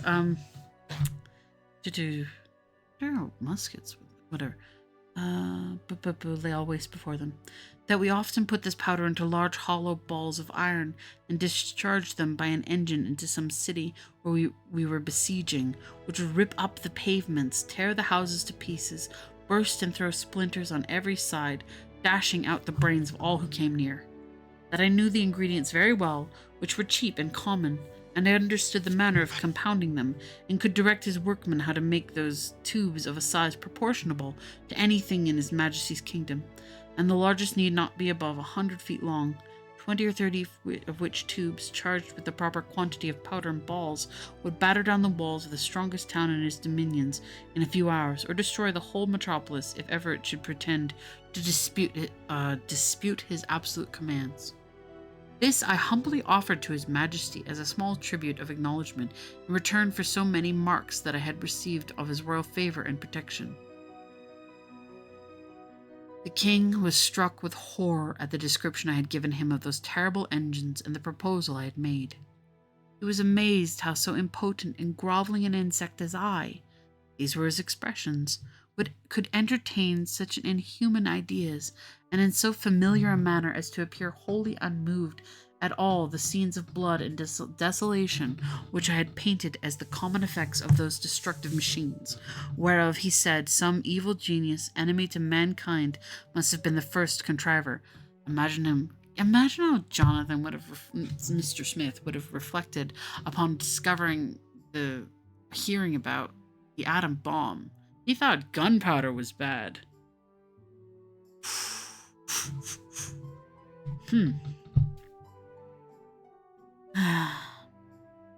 Whereof he said some evil genius, enemy to mankind, must have been the first contriver.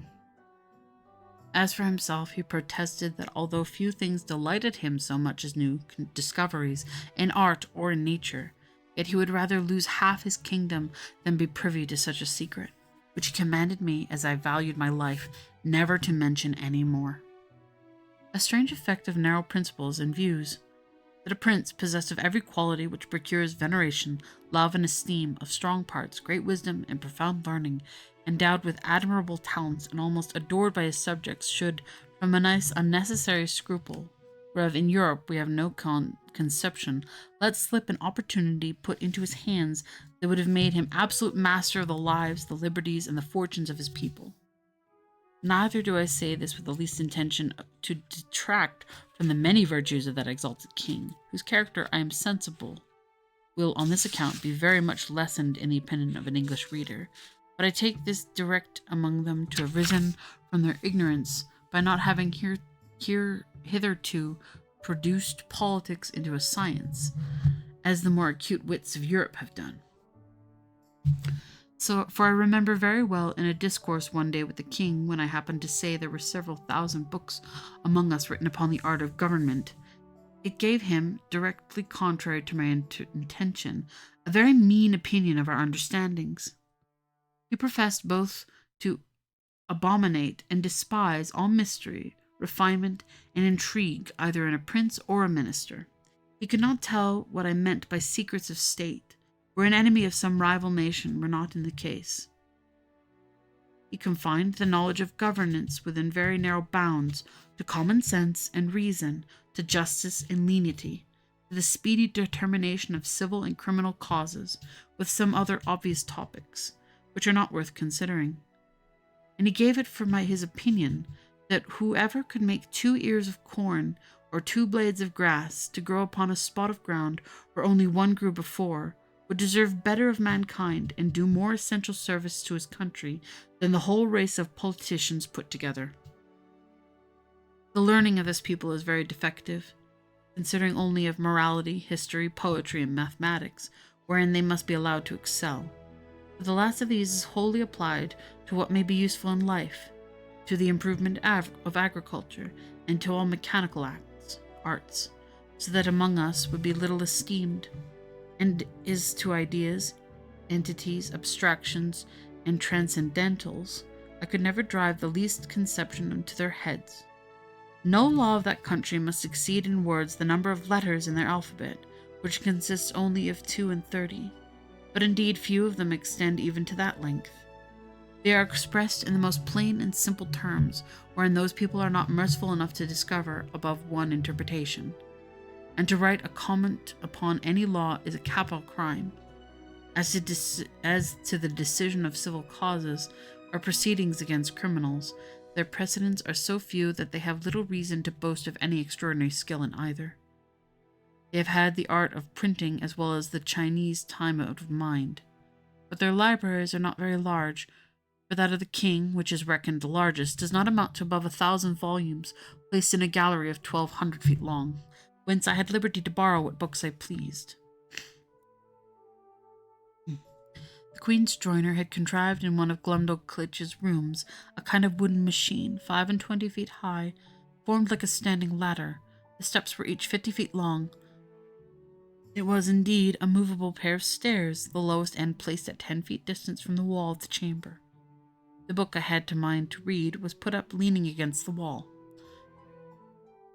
I first mounted to the upper step of the ladder, and turning my face towards the book, began at the top of the page, and so walking to the right and left about 8 or 10 paces, according to the length of the lines, till I had gotten a little below the level of mine eyes, and then descended gradually till I came to the bottom, after which I mounted again and began to the other page in the same manner, and so turned over the leaf, which I could easily do with both my hands, for it was as thick and stiff as pasteboard, and in the largest folios not above 18 or 20 feet long. Their style is clear, masculine, and smooth, but not florid, for they avoid nothing more than multiplying unnecessary words or using various expressions. I have perused many of their books, especially those on history and morality. Among the latter, I was much diverted with a little old treatise which always lay in Glumdalclitch's bedchamber, and belonged to her governess, a grave elderly gentlewoman, who dealt in morality and devotion. The book treats of the weakness of humankind, and is of little esteem, except among the women and the vulgar, and is in little esteem. However, I was curious to see what an author of that country could say upon such a subject. This writer went through all the usual topics of European moralists, showing how diminutive, contemptual, and helpless an animal was man in his own nature. How unable to defend himself from the inclemencies of the air or the fury of wild beasts, how much he was excelled by one creature in strength, by another in speed, by a third in foresight, by a fourth in industry. He added that nature was degenerated in these latter, declining ages of the world, and could now produce only small abortive births in comparison to those in ancient times. He said it was very reasonable to think not only that the species of man were originally much larger, but also that there must have been giants in former ages, which, as it is asserted by history and tradition, so it has been confirmed by huge bones and skulls casually dug up in several parts of the kingdom, far exceeding the common dwindled race of man in our days. Itchy nose. I said itchy nose. Uncomfortable sitting. Am thirsty.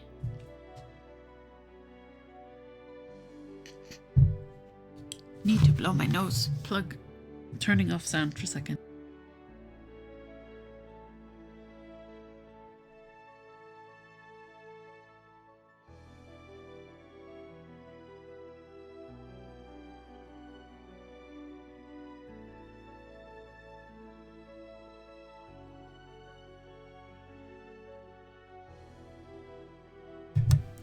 And another drink of water. Any comments, Hero, that I need to interact with? What? Oh. Okay.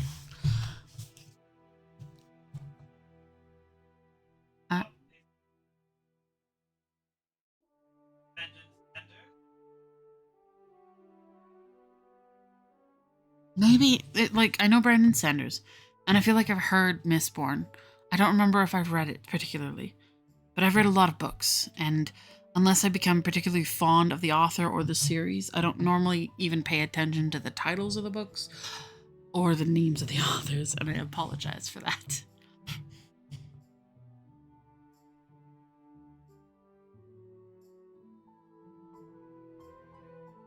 I know of Brandon Sanderson because he finished off the Wheel of Time series. That's how I ran across his name initially. I don't know if I physically read any of his books, but Hero's cousin had Audible, and I would often get to listen to books that his cousin would purchase. That's how I learned also about James Marsters and Dresden series. Highly recommend that. Fun series if you like. It's like modern fantasy crossed with just modern fantasy. But yeah, I feel like I might have heard the Mistborn series, but I definitely have heard people talking about it online. It comes up on the YouTube for some of my stuff about like different types of magical systems. Brandon Sanderson is apparently very famous for contriving his own type of magic genre type stuff. You'd think like Lord of the Rings had their own type of elven-ish magic where it was like unknowable, like there wasn't really rules, it was left up to the imagination. The flip side is Brandon Sanderson's stuff is very strictly designed, more like you know how it works sort of thing. So like two very contrasting ways an author could present magic as a system. I know of that. Hey love, I don't know if anybody's answering because I can't read the comments. Okay, sorry, I'll stop talking. I'll stop talking and start talking. Where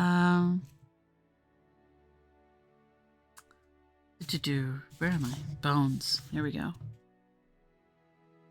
He argued that the very laws of nature absolutely required we should have been made in the beginnings of a size more large, robust, not so liable to destruction from every little accident of a tile falling from a house, or a stone cast from the hand of a boy, or being drowned in a little brook. From this way of reasoning, the author drew several moral applications useful in the conduct of life, but needless here to repeat. For my own part, I could not avoid reflecting how universally this talent was spread, of drawing lectures in morality, or indeed rather matter of discontent and repining from the quarrels we raise with nature. And I believe upon a strict inquiry those quarrels might be shown as ill-grounding among us as they are among that people, ill-grounded. As to their military affairs, they boast that the king's army consists of 176,000 foot and 32,000 horse, if that may be called an...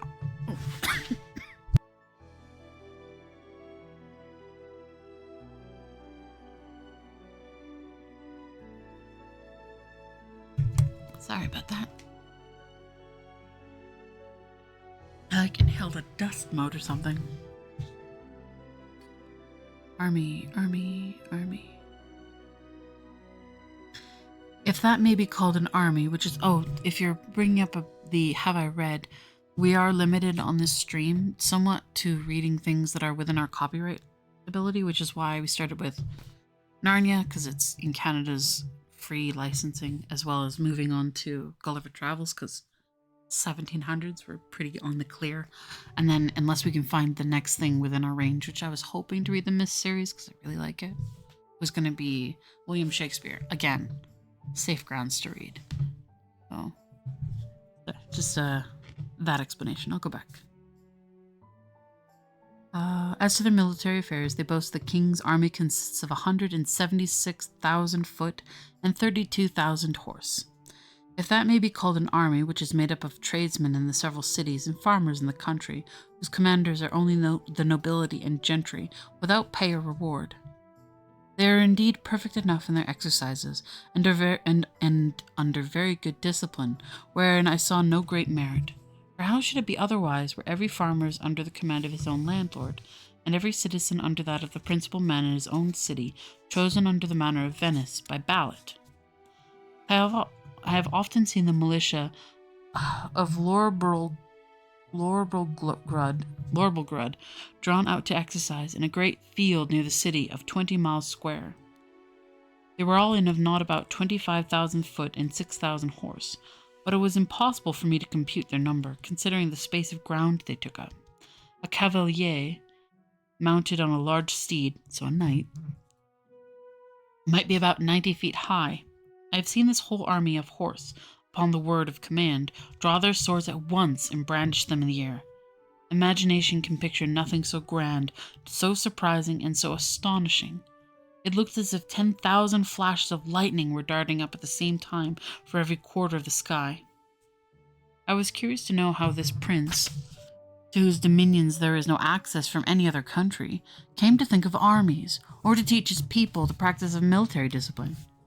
But I was soon informed, both by conversation and reading their histories, for in the course of many ages they have been troubled with the same disease to which the whole race of mankind is subject. The nobility often contending for power, the people for liberty, and the king for absolute dominion. All which, however happily tempered by the laws of that kingdom, have been sometimes violated by each of the three parties, and have more than one occasion civil wars, the last whereof was happily put to an end by this prince's grandfather, in a general composition, and the militia, then settled with common consent, has been ever since kept in the strictest duty.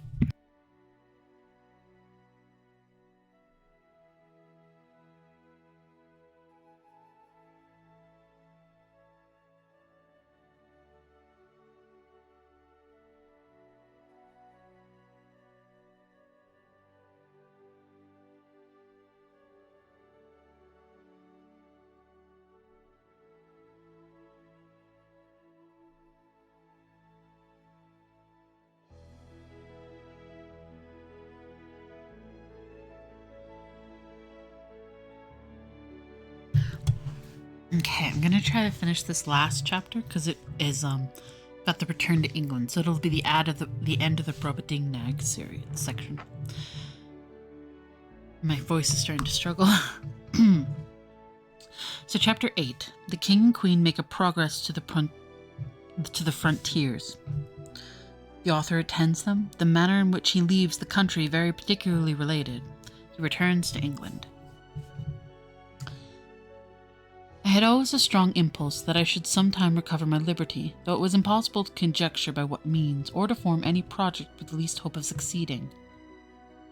The ship in which I sailed was the first ever known to be driven within sight of that coast, and the king had given strict orders that if any time another appeared, it should be taken ashore, with all its crew and passengers brought in a tumbrel to Lorbegrud. I was indeed treated with much kindness. I was the favorite of the great king and queen, and the delight of the whole court, but it was upon such a footing as ill became the dignity of humankind. I could never forget those domestic pledges I had left behind me.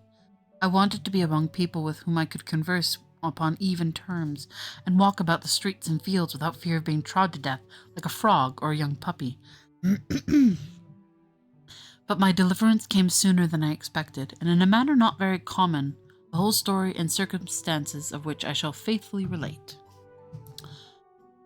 I had now been 2 years in this country, and about the beginning of the third, Glumdalclitch and I attended the king and queen in a progress to the south coast of the kingdom. I was carried, as usual, in my travelling box, which, as I have already described, was a very convenient corset of 12 feet wide. I had ordered a hammock to be fixed by silken ropes from the four corners at the top to break the jolts, when a servant carried me before him on horseback, as I sometimes desired, and would often sleep in my hammock while we were upon the road. On the roof of my corset, not directly over the middle of the hammock, I ordered the joiner to cut out a hole of a foot square to give me air in hot weather as I slept, which hole I shut at pleasure with a board that drew backwards and forwards through a groove. When we came to our journey's end, the king thought proper to pass a few days at a palace he had near Flanflasnick, a city within 18 English miles of the seaside. Glumdalclitch and I were much fatigued. I had gotten a small cold, but the poor girl was so ill as to be confined to her chamber. I longed to see the ocean, which must be the only scene of my escape, if ever it should happen. I pretended to be worse than I really was, and desired leave to take the fresh air of the sea with a page whom I was very fond of, and who had sometimes been trusted with me. I shall never forget with what unwillingness Glumdalclitch consented, nor the strict charge she gave the page to be careful of me, bursting at the same time into a flood of tears, as if she had some foreboding of what was to happen. The boy took me out in my box, about half an hour's walk from the palace, towards the rocks and the seashore. I ordered him to set me down, and lifting up one of my sashes, cast many a wistful, melancholy look towards the sea. I found myself not very well, and told the page that I had a mind to take a nap in my hammock, which I hoped would do me good. I got in, and the boy shut the window close down, to keep out the cold. I soon fell asleep, and all I can conjecture is that while I slept, the page, thinking no danger could happen, went among the rocks to look for birds' eggs, having before observed him from my window searching about and picking up one or two in the clefts. But that as it will, I found myself suddenly awakened with a violent pull upon the rig which I was fastened at the top of my box for the convenience of carriage. I felt the box raised very high in the air, and then borne forwards with a prodigious speed. The first jolt had like to have shaken me out of my hammock, but afterwards the motion was easy enough. I called out several times as loud as I could raise my voice, but all to no purpose. I looked towards my window and could see nothing but the clouds and sky. I heard a noise just over my head, like the clapping of wings, and then began to perceive the woeful condition I was in. That some eagle had got the ring of my box in his beak, and in an instant with an intent to let it fall on a rock like a tortoise in a shell, and then pick out my body and devour it. For the sagacity and smell of this bird enabled him to discover his quarry at a great distance, though better concealed than I could be within a 2-inch board. In a little time I observed the noise and flutter of wings to increase very fast, and my box was tossed up and down like a sign of a windy day. I heard several bangs and buffets, and I thought given to the eagle, for such I am certain it must have been, that it held the ring in my box in its beak, and then all of a sudden felt myself falling perpendicularly down for above a minute, but with such incredible swiftness that I almost lost my breath. My fall was stopped by a terrible squash that sounded louder to my ears than the cataract of Niagara, after which I was quite in the dark for another minute. Then my box began to rise so high that I could see the light from the tops of the windows. I now perceived that I had fallen into the sea, my box by the weight of my body, the goods that were in it, and the board plates of iron fixed for strength at the 4 corners of the top and bottom, floated about 5 feet deep in water. I did then, and do now suppose, that the eagle which flew away with my box was pursued by 2 or 3 others, and forced to let me drop while he defended himself against the rest, who hoped to share in the prey. The plates of iron fastened at the bottom of the box, for those were the strongest, preserved the balance while it fell, and hindered it from being broken on the surface of the water. Every joint of it was well grooved, and the door did not move on hinges, but up and down like a sash, which kept my closet so tight that very little water came in. I got with much difficulty out of my hammock, having first ventured to draw back the slipboard of the roof already mentioned, contrived on purpose to let in air, for want of which I found myself almost stifled. How often did I then wish for myself with my dear Glumdalclitch, from whom one single hour had so far divided me. How often then did I wish myself with my... And I may say with truth that in the midst of my own misfortune I could not forbear lamenting my poor nurse, the grief she would suffer for my loss, the displeasure of the queen, and the ruin of her fortune. Perhaps many travellers have not been under greater difficulties and distress than I was at this juncture, expecting every moment to see my box dashed to pieces, or at least offset by the first violent blast of a rising wave. A breach in one pane of glass would have been immediate death, nor could anything have preserved the windows but the strong lattice wires placed on the outside against accidents in travelling. I saw the water ooze in at several crannies, although the leaks were not considerable, and I endeavoured to stop them as well as I could.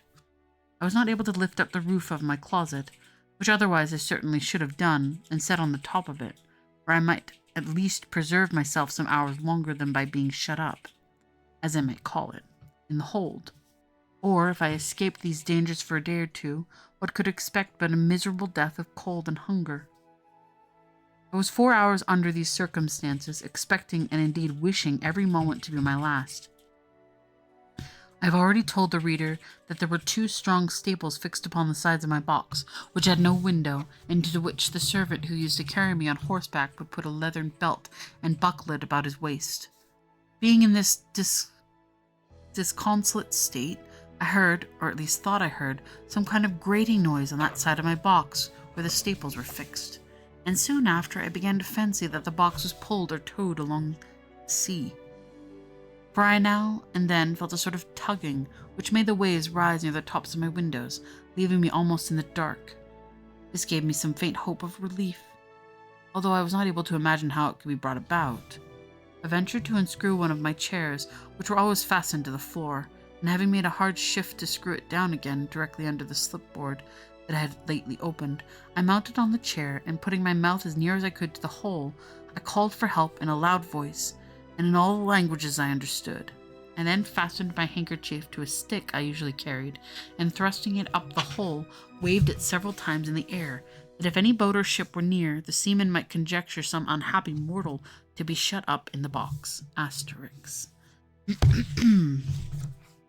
The first English translation of the Arabian Nights Entertainment was published in 1704, 22 years before Gulliver. There is reason to believe that Swift borrowed this incident of the eagle from the adventures of Sinbad and the Sailor. Sinbad the Sailor. Fun little trivia.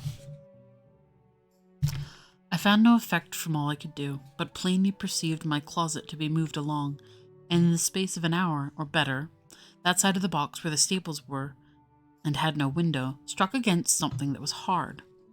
I apprehended it to be a rock, and found myself tossed more than ever. I plainly heard a noise upon the cover of my closet, like that of a cable, and the grating of it as it passed through the ring. I then found myself hoisted up, by degrees, at least 3 feet higher than I was before, whereupon I again thrust up my stick and handkerchief, calling for help till I was almost hoarse. In return, to which I heard a great shout, repeated 3 times, giving me such transports of joy as to not be conceived but by those who feel them. I now heard a trampling over my head, and somebody calling through the hole in a loud voice in English tongue, "If there be anybody below, let them speak." I answered I was an Englishman drawn by ill fortune into the greatest calamity that ever any creature underwent, and begged by all that was moving to be delivered out of the dungeon I was in. The voice replied I was safe, for my box was fastened to their ship, and the carpenter should immediately come and saw a hole in the cover large enough to pull me out. I answered that was needless, and would take up too much time, for there was no more to be done but let one of the crew pull his finger into the ring and take the box out of the sea into the ship.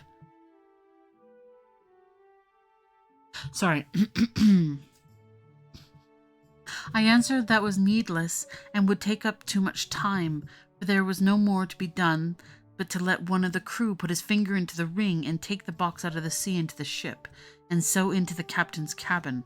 Some of them, upon hearing me talk so wildly, thought I was mad. Others laughed, for indeed it never came into my head that I was now among people of my own stature and strength. The carpenter came, and in a few minutes sawed a passage of about 4 feet square, then let down a small ladder, upon which I mounted, and thence was taken into the ship in a very weak condition. The sailors were all in amazement, and asked me 1,000 questions, which I had no inclination to answer. Jesus. They asked me a bunch of questions, and I'm not going to answer. I was equally confounded at the sight of so many pygmies, for such I took them to be, after having so long accustomed mine eyes to the monstrous objects I had left. But the captain, Mr. Thomas Wilcox, an honest, worthy Shropshire man, observing I was ready to faint, took me into his cabin, gave him a cordial to comfort me, and made me turn in upon his own bed, advising me to take a little rest, of which I had great need. Before I went to sleep, I gave him to understand that I had some valuable furniture in my box, too good to be lost, a fine hammock, a handsome field bed, 2 chairs, a table, and a cabinet, that my closet was hung on all sides, or rather quilted, with silk and cotton, that if he would let one of his crew bring my closet into the cabin, I would open it there before him and show him my goods. The captain, hearing me utter these absurdities, concluded I was raving. However, I suppose to pacify me, he promised to give orders as I desired, and going upon deck, sent some of his men down into my closet, whence, as afterwards found, they drew up all my goods and stripped off the quilting. But the chairs, cabinets, and bedstead, being screwed to the floor, were much damaged by the ignorance of the seamen, who tore them up by force. Then they knocked off some of the boards for the use of the ship, and when they had got all they had mind for, let the whole drop into the sea, which, by reason of many breaches made in the bottom and sides, sank outright. And indeed, I was glad not to have been a spectator of the havoc they made, because I am confident it would have sensibly touched me by bringing former passages into my mind, which I would rather have forgot. I slept some hours, but perpetually disturbed with dreams of the place I left and the dangers I had escaped. However, upon waking, I found myself much recovered. It was now about 8 o'clock at night, and the captain ordered supper immediately, thinking I had already fasted too long. He entertained me with great kindness, observing me not to look wildly or talk inconsistently, and when we were left alone, desired I would give him a relation of my travels, and by what accident I came to be set adrift in that monstrous wooden chest. He said that about 12 o'clock at noon, as he was looking through his glass, he espied it at a distance, and thought it was a sail which he had mind to make, being not much out of his course, in hopes of buying some biscuit, his own beginnings to fall short. That upon coming nearer and finding his error, he sent out his longboat to discover what it was. That his men came back in a fright, saying they had seen a swimming house. That he laughed at their folly and went himself in the boat, ordering his men to take a strong cable along with them. That the weather being calm, he rowed round me several times, observing my windows and wire lattices that defended them. That he discovered 2 stables upon one side, which was all boards without any passage for light. He then commanded his men to row up to that side and fasten the cable to one of the stables, ordered them to tow my chest, as he called it, towards the ship. When it was there,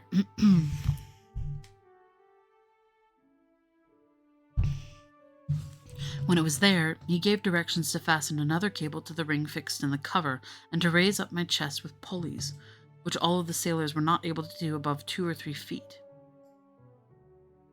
He said they saw me stick a handkerchief thrust out of the hole, and concluded that some unhappy man must be shut up in the cavity.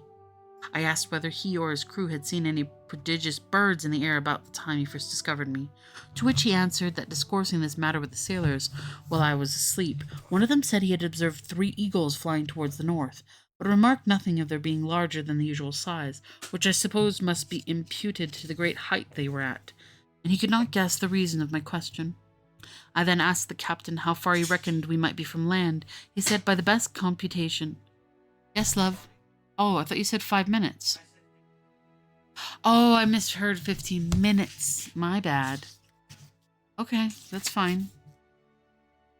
Yeah, this next ad will probably be the last one, because I've only got like 5 pages plus a poem. And then we'll be done with that. And then it would be a voyage to Laputa, Balnibarbi, Lugnag, and Glubdubdrib. Just kidding. Glubdubdrib, and Japan. Hey, Chris. The mythical fantasy continent of Japan. Oh, thank you.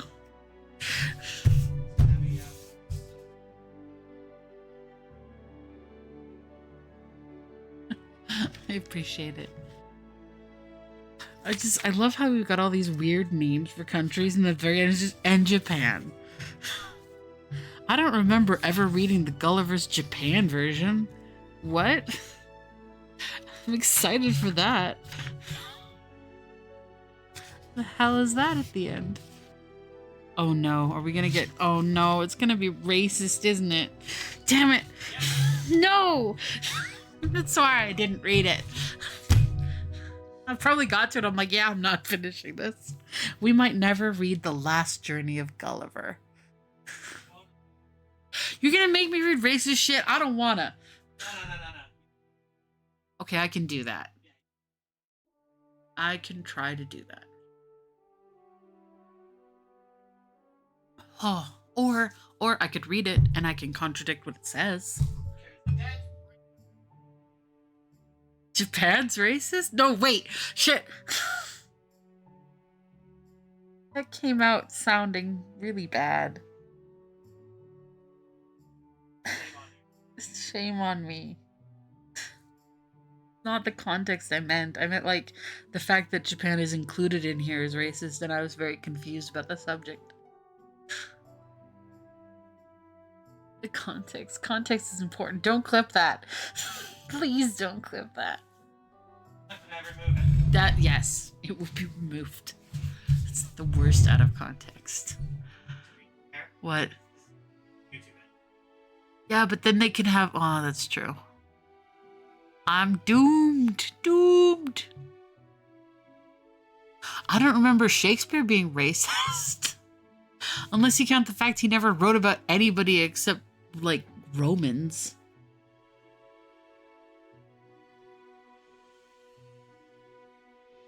I'm trying to remember the stories.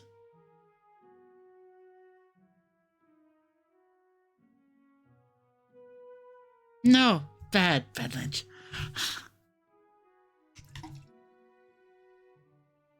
The ASMR of that noise.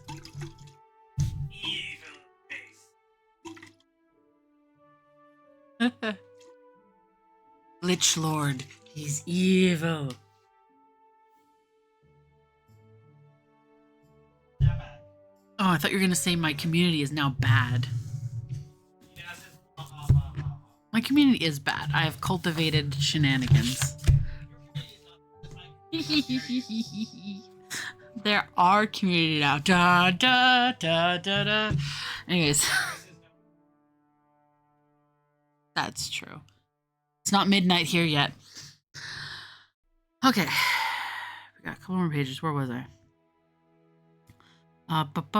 Desire travels. Okay. Oh, talking about that. The birds, the size. I then asked the captain how far he reckoned we might be from land. He said by the best computation he could make, we were at least 100 leagues. I assured him he must be mistaken by almost half, for I had not left the country whence I had came above 2 hours before I dropped into the sea. Whereupon he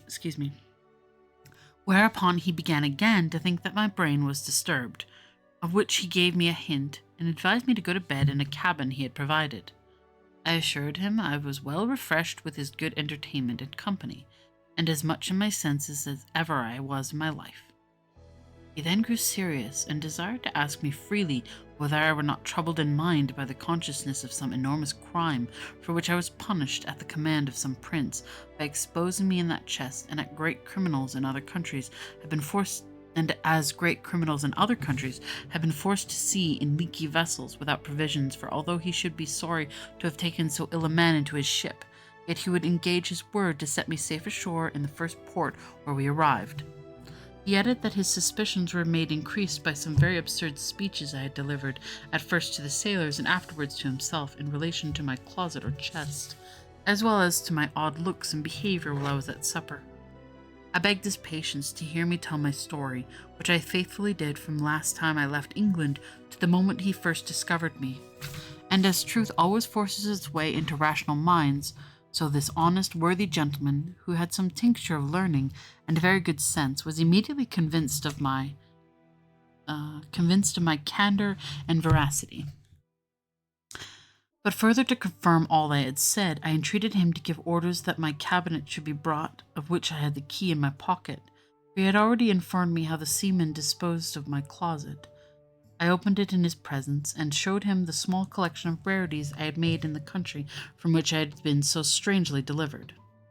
There was the comb I had contrived out of the stumps of the king's beard, and another of the same material, but fixed in parings of Her Majesty's thumbnail, which served for the back.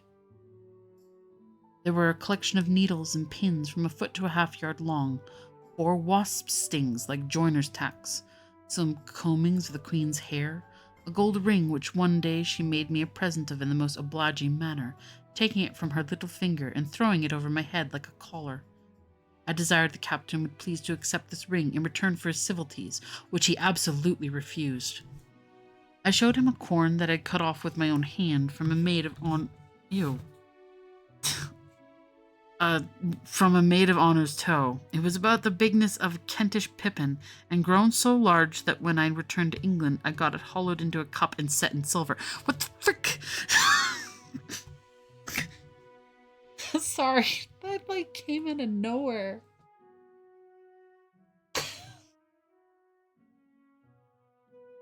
Sorry, I needed a minute. Lastly, I desired him to see the breeches I had then on, which were made of a mouse's skin. I could force nothing on him but a footman's tooth, which I observed him to examine with great curiosity, and found he had a fancy for it. He received it with an abundance of thanks, more than such a trifle could deserve. It was drawn by an unskilful surgeon, in a mistake, from one of Glumdalclitch's men, who was afflicted with a toothache, but it was as sound as any in his head. I got it cleaned and put it in my cabinet. It was about a foot long and 4 inches in diameter. The captain was very well satisfied with this plain relation I had given him, and said he hoped we would return. He hoped when we returned to England, I would oblige the world by putting it on paper and making it public. My answer was that I thought we were overstocked with books of travels, that nothing could now really. Oh, I just happened to live in the land of giants for 2 years. Psh, there's too many books about travelers talking about them. Nobody would care.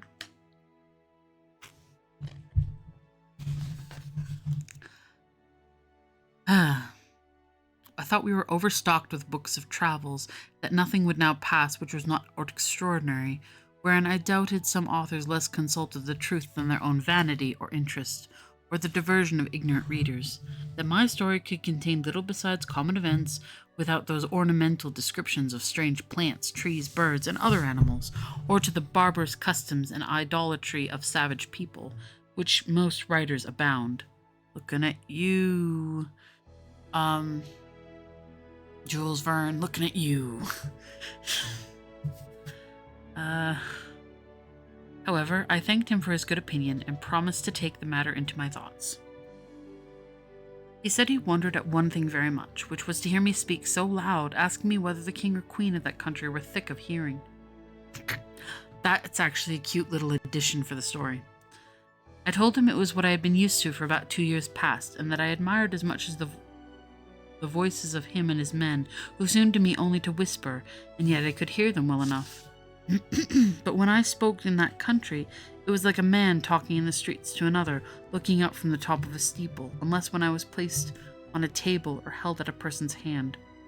I told him I had likewise observed another thing, that when I first got into the ship and the sailors stood all about me, I thought they were the most contemptible little creatures I had ever beheld. For indeed, while I was in that prince's country, I could never endure to look in a glass, after mine eyes had been accustomed to such prodigious objects, because the comparison gave me so despicable a conceit for myself. The fuck? The captain said that while we were at supper, he observed me to look at everything with a sort of wonder, and that I often seemed hardly able to contain my laughter, which he knew not how to take, but imputed it to some disorder of my brain. I answered it was very true, and I wondered how I could forbear, when I saw his dishes of the size of a silver 3d, a leg of pork hardly a mouthful, a cup not so big as a nutshell, and so I went on, describing the rest of his household stuff and provisions after the same manner, for although the queen had ordered a little equipage of all things necessary for me while I was in her service, yet my ideas were wholly taken up with what I saw on every side of me, and I winked at my own littleness, as people do their own faults. The captain understood my raillery very well, and merrily replied with an old English proverb that he doubted mine eyes were bigger than my belly, for he did not observe my stomach so good, although I had feasted all day. And continuing in his mirth, protested he would have gladly given £100 to have seen my chest in the eagle's bill, and afterwards in its fall from so great a height into the sea, which would certainly have been a most astonishing object, worthy to have the description of it transmitted to future ages. and the comparison of Phaeton was so obvious that he could not forbear applying it, although I did not much admire the conceit. The captain, having been at Tonquin, was, in his return to England, driven northeastward to the latitude of 44 degrees and of a longitude 143. By meeting a trade wind 2 days after I came on board him, we sailed southward a long time, and coasting New Holland, kept our course west-southwest, and then south-southwest, till we doubled Cape of Good Hope. Our voyage was very prosperous, but I shall not trouble the reader with a journal of it. The captain called in at 1 or 2 ports, and sent in his longboat for provisions and fresh water, but never went out on the ship till we came into Downs, which was on the 3rd day of June, 1706. After about 9 months after my escape, I offered to leave my goods in security by the payment of my freight, but the captain protested he would not receive 1 farthing. We took kind leave of each other, and I made him promise he would come see me at my house in Redriff. I hired a horse and a guide from 5 shillings, which I borrowed of the captain. And I was on the road, observing the littleness of the houses and trees and the cattle and the people, began to think myself in Lilliput. I was afraid of trampling on every traveller I met, and often called aloud to have them stand out of the way, so that I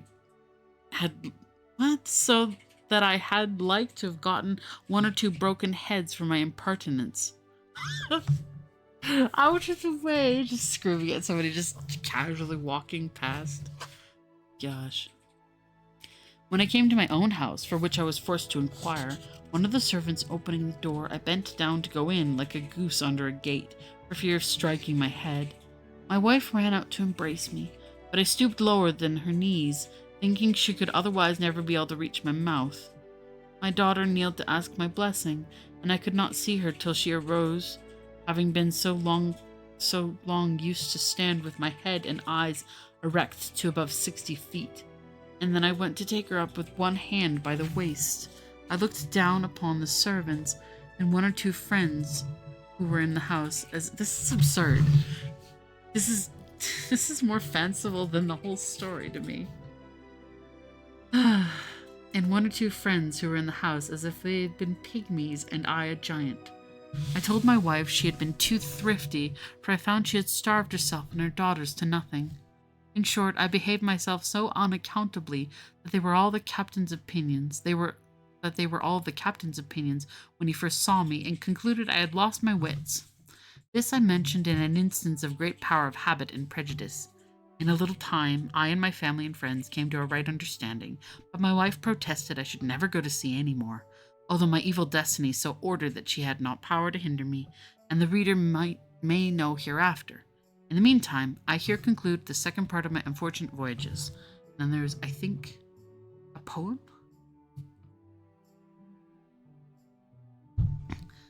Among the complimentary poems which appeared after the publication of the first edition of Travels was the following by Arbuthnot. The Lamentations of Glumdalclitch for the Loss of Grildrig. A Pastoral. Soon as Glumdalclitch missed her pleasing care, she wept, she blubbered, and she tore her hair. No British miss sincerer grief has shown, her squirrel missing, or her sparrow flown. She furled her sampler, and hauled in her thread, and struck her needle into Grildrig's bed. Then spread her hands, and with a bounce let fall her baby like the giant in Guildhall. In peals of thunder now she roars, and now she gently whimpers like a lowing cow. Yet lovely in her sorrow still appears, her locks dishevelled and her flood of tears seem like the lofty barn of some rich swain, when from the thatch drips fast a shower of rain. In vain she searched every cranny of the house, each gaping chink impervious to a mouse. Was it for this, she cried, with daily care, within thy reach I set the vinegar, and filled the cruet with the acid tide, while pepper water worms thy bait supplied. Were twined the silver eel around thy hook, and all the little monsters off the brook. Sure in that lake he dropped, my grillies drowned. She dragged the cruet, but no Grildrig found. Vain is thy courage, Grilly, vain thy boast, but little creature enterprise the most. Trembling I have seen thee dare the kitten's paw, nay mix with children's as they played at taw, nor fear the marbles as they bounding flew, marbles to them but rolling rocks to you. Why did I trust thee with that giddy youth, whom from a page can ever learn the truth? Versed in court tricks, that monkey-loving boy to some lord's daughter sold the living toy, or rent him limb from limb in cruel play, as children's tear the wings of flies away. From place to place o'er Brobdingnag I'll roam, and never will return or bring thee home. But who hast eyes to trace the passing wind? How then thy fairy footsteps can I find? Dost thou bewildered wander all alone in the green thicket of a mossy stone? Or tumbled from the toadstool's slippery round, perhaps all maimed lie grovelling on the ground? Dost thou embosomed in the lovely rose, or sunk within the peach's down repose?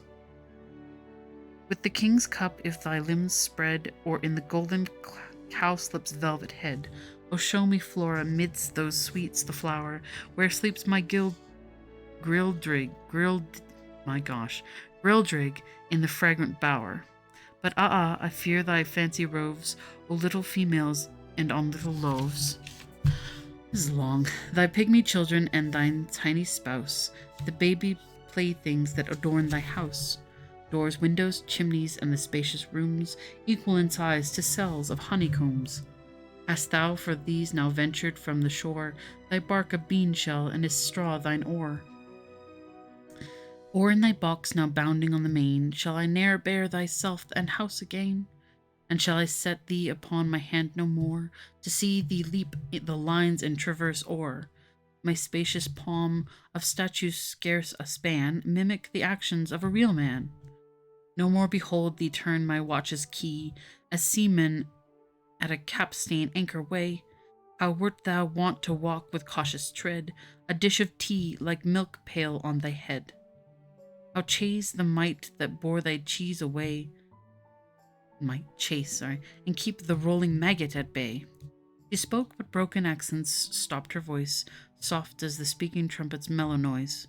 She sobbed a storm, and wiped her flowing eyes, which seemed like two broad suns in misty skies. Oh, squander not thy grief, those tears commanded, to weep upon our cod in Newfoundland. The plenteous pickle shall preserve the fish, and Europe taste thy sorrows in her dish. Okay, that was a poem.